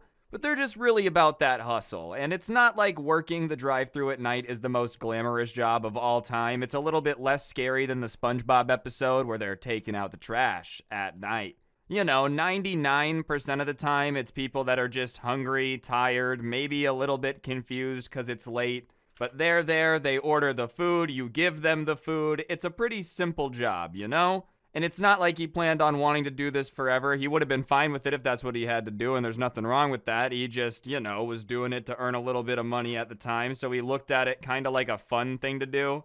Which I know sounds dumb, but whatever. If you're gonna have to work a second job, you might as well try to make the most out of it. And he had seen a bit of characters, you know, the people that are coming through the drive-thru at 2 in the morning aren't exactly, like, always super normal. It's not that everyone's weird, but every now and then you'd bump into a character or two. And one night, it's weirdly slow. It was like a Wednesday. He had started on a Tuesday, but it's a Wednesday at like 3 in the morning, and he's just kind of standing there, and there hasn't been a car in a while. But he watches this car kind of very slowly creep up next to the drive-thru speaker, and he's watching it on the camera. So there's like the place to talk into, the microphone thing, and if you look up, there was a monitor so you could see. And it was hard to talk and look at the monitor at the same time, but because the person hadn't rolled down their window yet, he's just watching it up on that monitor. And the window rolls down, and he's really confused because he sees that the person in the car is wearing a Darth Maul mask. And if you don't know what Darth Maul looks like, just go ahead and give it a Google real quick. It's a very, like, scary looking mask if you don't know what it is. If you didn't know it's Darth Maul, a Sith from Star Wars, you would probably assume it's someone, like, trying to cosplay as a demon. It's just kind of a weird looking mask, but obviously the person that sent this to me knows what Star Wars is, so they were like, oh, the guy's wearing a Star Wars mask in the drive-thru at 3 a.m. That's a little weird. And he doesn't mention the mask at all, he doesn't say anything, he starts talking, and so he looks down at the microphone to be able to reply, and he like literally taps his headset to make sure that it's working correctly, because it doesn't sound like it's working correctly. Because whatever Darth Maul is trying to order is coming out as words just like slurring together. So it's like he's already in a state of mind where maybe his thoughts aren't the most organized. He's already having a hard time talking, and someone who's already having a hard time talking wearing a Darth Maul mask doesn't help. You ever tried to like have a conversation with someone in a Halloween mask? You can't really hear anything. So he's having a really hard time understanding anything that Darth Maul is saying. So he tries to nicely kind of let him know that he can't understand his order. He doesn't understand what he's saying. So he says, "Excuse me, sir, I can't hear you." And apparently Darth Maul did not like that. If that was crossing the line. That was initiating ritual combat to the death. Because Darth Maul just starts angrily now saying, like, whatever is coming to his mind at the speaker, and he doesn't even know what he's saying because it's not coming out well. It's just very obvious from the way Darth Maul is waving his hands and, like, angrily yelling at the speaker that he's upset. He can't really make out what he's saying at all. Not a lot of it is intelligible. He's just like, I don't like you, and you don't tell me to calm down and take my order. Just not making any sense. So whatever, he tries to say again that like, I can't understand you. So he looks down at the microphone and says, "Sir, I can't understand you." Not trying to be rude, he doesn't say, "Hey moron, I don't understand what you're saying," nothing like that. All he says is, "Sir, I can't understand you," as nice as can be. And he hears like a smack, and he's not sure if his headset or something is wrong, so he like takes off his headset and looks, and as he's looking at his headset, it sounds like something smacks again, and then there's just some more random screaming, and he's listening to this while looking at the headset, and the guy is screaming so loud that he can like feel the vibration coming out of the headset, and so he's confused because there's no way he's able to be that loud into the speaker from the car. You know, the microphone's pretty sensitive because it has to pick you up in your car over your car. So it almost sounds like, you know, when someone on an Xbox swallows their microphone and just starts screaming into it, like, except really, really loud. That's what it sounds like. So he looks back up to the monitor. He had to look down at the microphone. It wasn't like on the headset, which is dumb. I just assumed that every drive-thru had the phone call headset thing, but his microphone was like mounted to his monitor. But he looks up, and Darth Maul has gotten out of the car and is now right up against the drive-thru speaker, basically having his face pressed against it, and he's just screaming into the drive-thru machine. And so he says, "Sir, please get back into your car." And that makes Darth Maul snap from just screaming at this machine to now, like, challenging it to a fight. It looks like he's squaring up with it. You know when two frat bros are about to fight and they're, like, just bumping chests and they're like, "What's up, bro? What's up, bro? What you gonna do, bro? What you gonna do about it, bro? You gonna do nothing, bro? That's right, bro." Like, that's kind of what he's doing, except it's a drive-thru speaker. So it's not saying anything back. It's not like it's squaring up to him. It's an inanimate object. You might as well have got out and, like, fought a toaster. That's how productive this is. But whatever, he's squaring up with it, and so he goes to remind him again where he is, and he's like, "Sir, this is the drive-thru." He does not work at a Wendy's. He did not get to say, "Sir, this is a Wendy's," unfortunately, but he's like, "Sir, you're at the drive-thru. Please get back into your car. The drive-thru speaker has nothing to do with what's going on." Except Darth Maul is so out of it. I mean, he drove down here in a Darth Maul mask and tried to order food and can't talk, so he's pretty out of it. And he's watching on the screen as Darth Maul punches this, like, ordering machine. And the machine is fine, you know, the speaker's made out of metal. And Darth Maul doesn't seem to be hurt at first, so he's assuming he's okay, but he watches him reach back and punch again. And this time, nothing happens to the drive-thru machine because it's made out of metal. But he sees Darth Maul grabbing his fist like it hurt, and so he laughs a little bit. Not because it's funny he got hurt, but imagine this situation. You're working your overnight shift at your job. Some guy walks up wearing a mask, gets so angry that you can't understand what he's saying that he gets out and starts trying to fight an inanimate object and then punches it and, like, his hand hurts. It's not that him being hurt is funny, but the entire situation altogether is so stupid you can't help but laugh. Well, I guess it picked up his laugh a little bit on the headset. And of course, Darth Maul does not like to be laughed at. Cut in half by Obi-Wan maybe, alright? There's nothing he can do to avoid the truth, but he is not something to be laughed at. So he turns back to the drive-thru speaker machine because it was almost like he was walking away, and he just pulls out his inner karate master. He had watched Cobra Kai on Netflix apparently, because he just starts unleashing like an angry fury of punches, looking like a fighting type Pokemon out there. And he has his little anime moment. He's probably like punching this drive-thru speaker machine for about 15 seconds. And he finally stops and he's like huffing, puffing, all out of breath. But he's not the big bad wolf because the drive-thru speaker machine is still there. Believe it or not, even if you're really mad and you punch something really hard a lot, if it's made out of metal, your fists are not going to do a whole lot to it. Even if you were playing Minecraft, man, good luck breaking like an iron block with your hands, am I right, guys?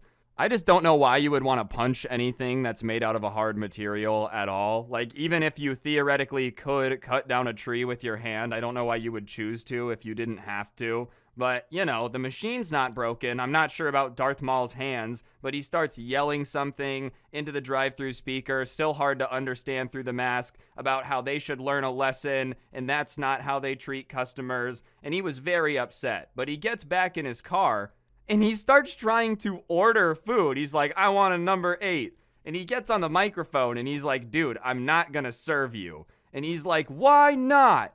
And he starts explaining because Darth Maul just got out of the car and attacked the building and he needed to get out of there, otherwise they'd be calling the police. And sure enough, Darth Maul just peels out of there, flies out of there like way too fast, who knows what on. And so the worker goes to tell his manager what happened just because he didn't know if there was going to be any damage to the speaker. He just wanted him to know about it. And his manager, like, rolls his eyes, not at the worker, but at the situation, as if this happens all the time, and he's like, ugh, the guy with the masks is back. The guy with the masks? You're telling me this is a regular occurrence? Is it not always the Darth Maul mask? Why does he have so many masks? Why does he choose to, like, wear them to the drive-thru? Is this normal behavior? Is he on something? I have so many questions. But whatever, they go out to check on the machine, and the guy who sent the story into me had started this job a few months ago, so like he had some experience, but he hadn't been there a long time, but the manager had been there for a very long time. And he says that the guy that owned this particular franchise had been annoyed because cars had run over the drive-thru speaker a few times, so he had gone and like gotten an enforced one that was made to be able to like not be knocked over if someone gently ran into it. It would still move if someone like smacked the crap out of it with a car, but it was made to not be easy to move. So they go up and there's no dents whatsoever in it, because if it's made to withstand a car, I'm pretty sure it's going to be able to withstand a fist. And the manager literally tells him that like this one had been hit by a car before and they had just had to buff out the dent a little bit. So, you know, I'm not saying that Darth Maul would have had a chance against any type of metal box. I feel like punching metal's just not gonna go well for you, period. Even if you dent the metal, you're still gonna hurt your hand, you know? But he was definitely not gonna win this fight. He happened to pick, like, the Fort Knox of drive-thru speakers. I didn't even realize that people would reinforce them because they get hit by cars so much. I wonder how strong the McDonald's drive-thru things are, dude. Like, it could a Category 5 tornado just come right over the top of it and it would do nothing. I didn't even realize that was a thing. I would love to know what Darth Maul thought the next morning, you know? Like, he probably goes home, doesn't really remember coming home. I'm just assuming, never drive on anything that's insanely dangerous, but if you, like, can't talk and you're fighting a drive-thru machine, I'm going to assume that you are not in the perfect state of mind. Like, I'm just gonna have to assume that. Maybe that's just how he acts. I hope not. Either way, he probably doesn't remember getting home. He wakes up the next morning. His fists are just like swollen. What did I do, man? Like, what did I do? He looks around. He sees the Darth Maul mask on the ground.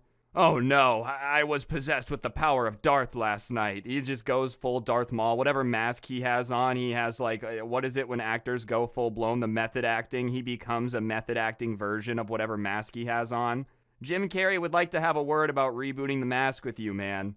I don't know. I just feel like this guy's got to just keep it to himself. You want to get messed up and wear your mask, man? That's cool. Don't drive, all right? And don't fight the drive-thru speaker. I also love how he just took his like anger out on the drive-thru speaker. At least Darth Maul didn't get up to the window and then get all pissed off, start trying to drag the person that sent this into me out of the drive-thru window, being like, you didn't give me enough French fries. In the way his manager had said the mask guy was back, he was really hoping that this was going to become, like, not a regular occurrence. This isn't something that you want to deal with on a regular basis, but he hoped he at least got to, like, see what other masks the guy would wear or whatever. Like, why was this guy so well known to everyone around here but him? But unfortunately, or I guess fortunately for everybody, he never saw him again. I wonder if, like, waking up the next morning with your fist swollen makes you realize that you have to give up your dream of, like, becoming Darth Maul and going to the drive-thru.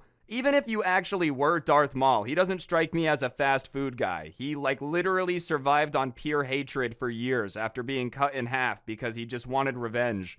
That doesn't strike me as somebody that would want anything related to a Happy Meal within, like, the same entire ballpark, all right? I know it wasn't a McDonald's, but I'm just saying, Sith Lords don't strike me as people that would love a good burger. Darth Vader isn't sitting there like, I just force-choked 40 people. Someone get me some chicken nuggets with sweet and sour sauce. I just feel like they eat very bland things. Sith Lords definitely bust down very heavily on some asparagus. Like, that's the type of vibe that they've got going on. Anyways, that's enough pouring into the apparent diet of Sith Lords for the day. Hopefully y'all enjoyed the video. I know I've been doing a little bit shorter ones. They've just been fun. They've been really fun to make. You guys have been sending me good ones too.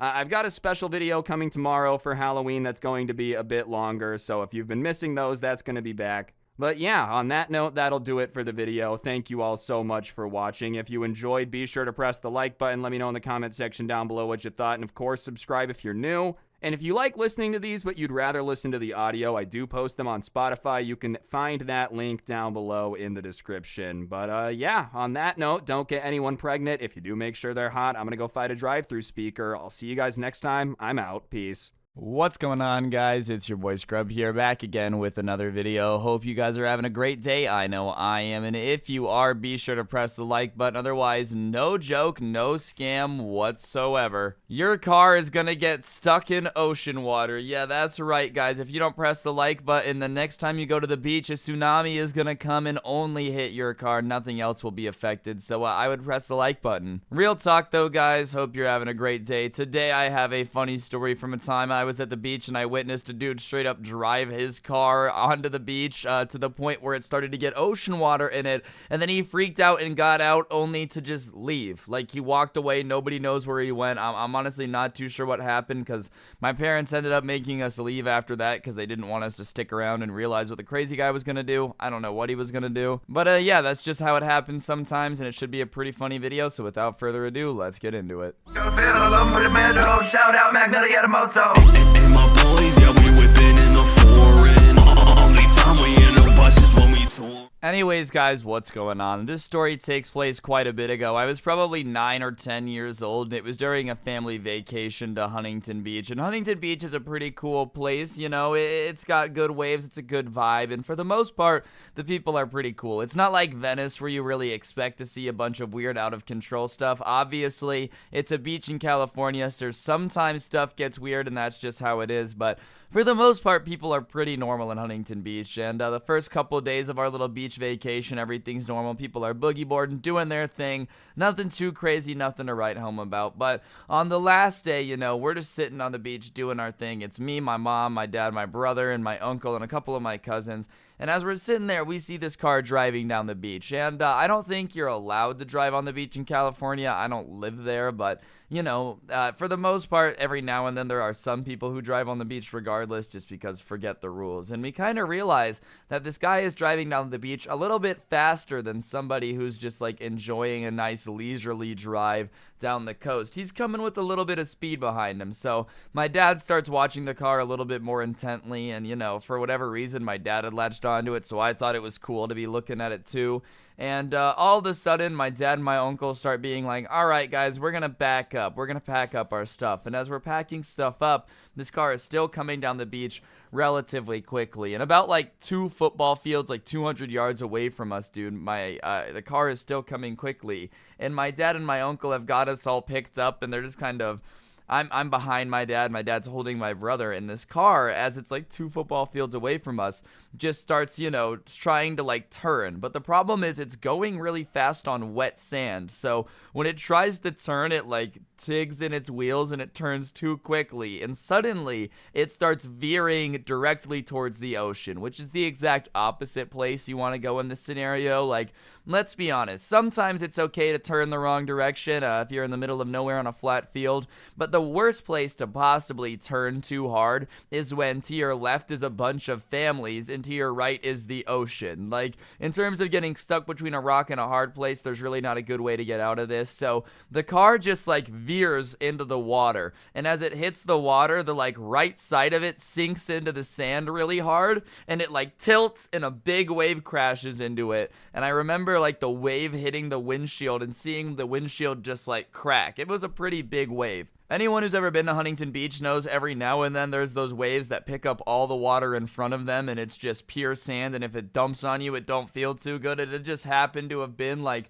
one of those, as it had gone into the water, and then the water had receded, and it had kind of dug into the sand once the water was gone, and the water just smacked it and cracked the windshield. And sure enough, my dad and my uncle are like, all right, we're getting out of here. So we start kind of like walking back up towards the sidewalk to go like back to the beach house, which we were renting for the weekend. And as we're going, you know, it's taking a little bit because they're lugging all the stuff, and I'm just watching this emergency go down, and people start running up to the car, and the guy guys rolling down the window, and I can't make it out, but I just see that he's arguing with them, and he's putting his hand out the window, like waving them away. Like these people were coming in to like help him get out of it, and he's waving them away. And then I see the brake lights come on, like he's trying to get into reverse. This guy had like slammed his car into the water, gotten smacked by a wave, cracked the windshield, and then when people come to help get him out of the car thinking he's injured, he's like, nah, back up, I got this, and just starts slamming it in reverse. And believe it or not, after a car has been like submerged in water for quite a bit of time,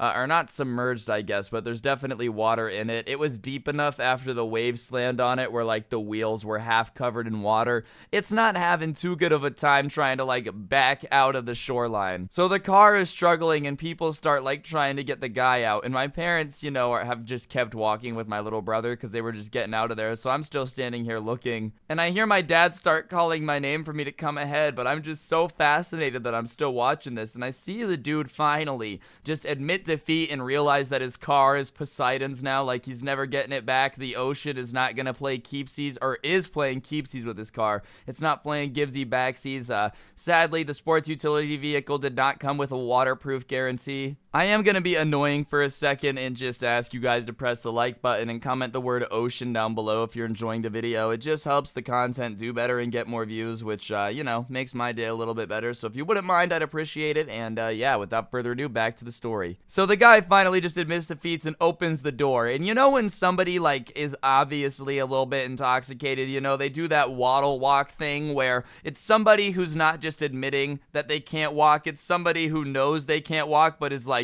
actively trying to hide it. And I guess that makes sense if there is anything that's gonna get you to just start driving down the beach full speed in your car, just yanking the wheel around hoping for the best. It's probably like a DUI situation, but he gets out of the car with the most obviously drunk like stupor ever, just kind of trying to act like he's got it together. And at this point, he's kind of like walking towards us, and my dad had started walking towards me to pick me up and like take me because I didn't want to walk away from it. And he starts yelling at the people that are trying to help him, you know, and he's like, get away from my car. You guys shouldn't break into my car. And they're like, we're not breaking in. Are you okay? Are you okay? And he's like, stop trying to break into my car. And trust me, dude, like, I'm not trying to say anything bad about the guy's car, but it wasn't exactly, like, super nice. It wasn't one of those cars that you saw in the ocean and were like, dang, you know, someone's really gonna miss that. Like, you were more like, oh my god, how did that piece of crap car get in the ocean? It honestly looked like something that potentially could have been left in the ocean for quite a while. It already was pretty rusty. Maybe it was a joyriding car from Poseidon in the first place. But he's starting to, like, fight with these people trying to help him, accusing them of trying to steal his car. And trust me, the car is just, there's nothing to steal, bro. So, whatever. The people are kind of like, you're drunk, get out of here. And now the lifeguards have called the cops. So the cops are starting to pull up. It's been long enough. If you've ever been to like a beach town in California, it's pretty common for the cops to be relatively close. So they pull up and immediately, you know, things are starting to clear out. They start telling people to go away so they can handle the situation and whatnot. And by that time, my dad had like gotten over to me and he grabs me and is like, come on, we're getting out of here. So we start to kind of dip out, and the last thing that I really saw of the situation was the cops talking to him and the guy, like, you know, trying to do that drunk people trying to act like they can walk normally even though they're really messed up, and they're just trying to hide it, like waddle walk maneuver over to the cops to have a conversation with them. And it was just funny to see, I'm not gonna lie. But yeah, I saw a dude crash his car into the ocean and then get out and start getting mad at the people trying to help him. Moral of the story is don't do that. Don't drink and drive, and especially don't drink and drive and then drive your car into the ocean, because just because you believe you can drive on water when you're drunk doesn't mean that you can. Trust me, I can't believe I have to fact check that, but you know, yeah, I'm gonna say it pretty confidently. I don't think you can drive on water. Regardless, guys, thank you so much for the support. If you enjoyed, I would really appreciate you clicking that subscribe button, turning on notifications. I upload videos like this every single day, and I'm sure you'd like them. If you could also press the like button and comment down below. As I've said, it helps the video do better, and I'd appreciate it. Be sure to get some of the OG Sub Club merch if you want. It will be going away when the main channel hits 2 million, which is relatively soon. If you like the intro song, a link is down below in the description if you want to check it out. I'd appreciate it. Alright, I usually say I don't care, but But today, and today only, I care. Go click it. Otherwise, your mom's going to get chlamydia, and then you're going to have to explain to your dad how she got it, and that's an awkward conversation. But yeah, other than that, use code SCRUBBY at the G Fuel checkout for a little bit of a discount. Don't get anyone pregnant. If you do, make sure they're hot, and hopefully I will see you guys all tomorrow with another video. I'm out. Peace.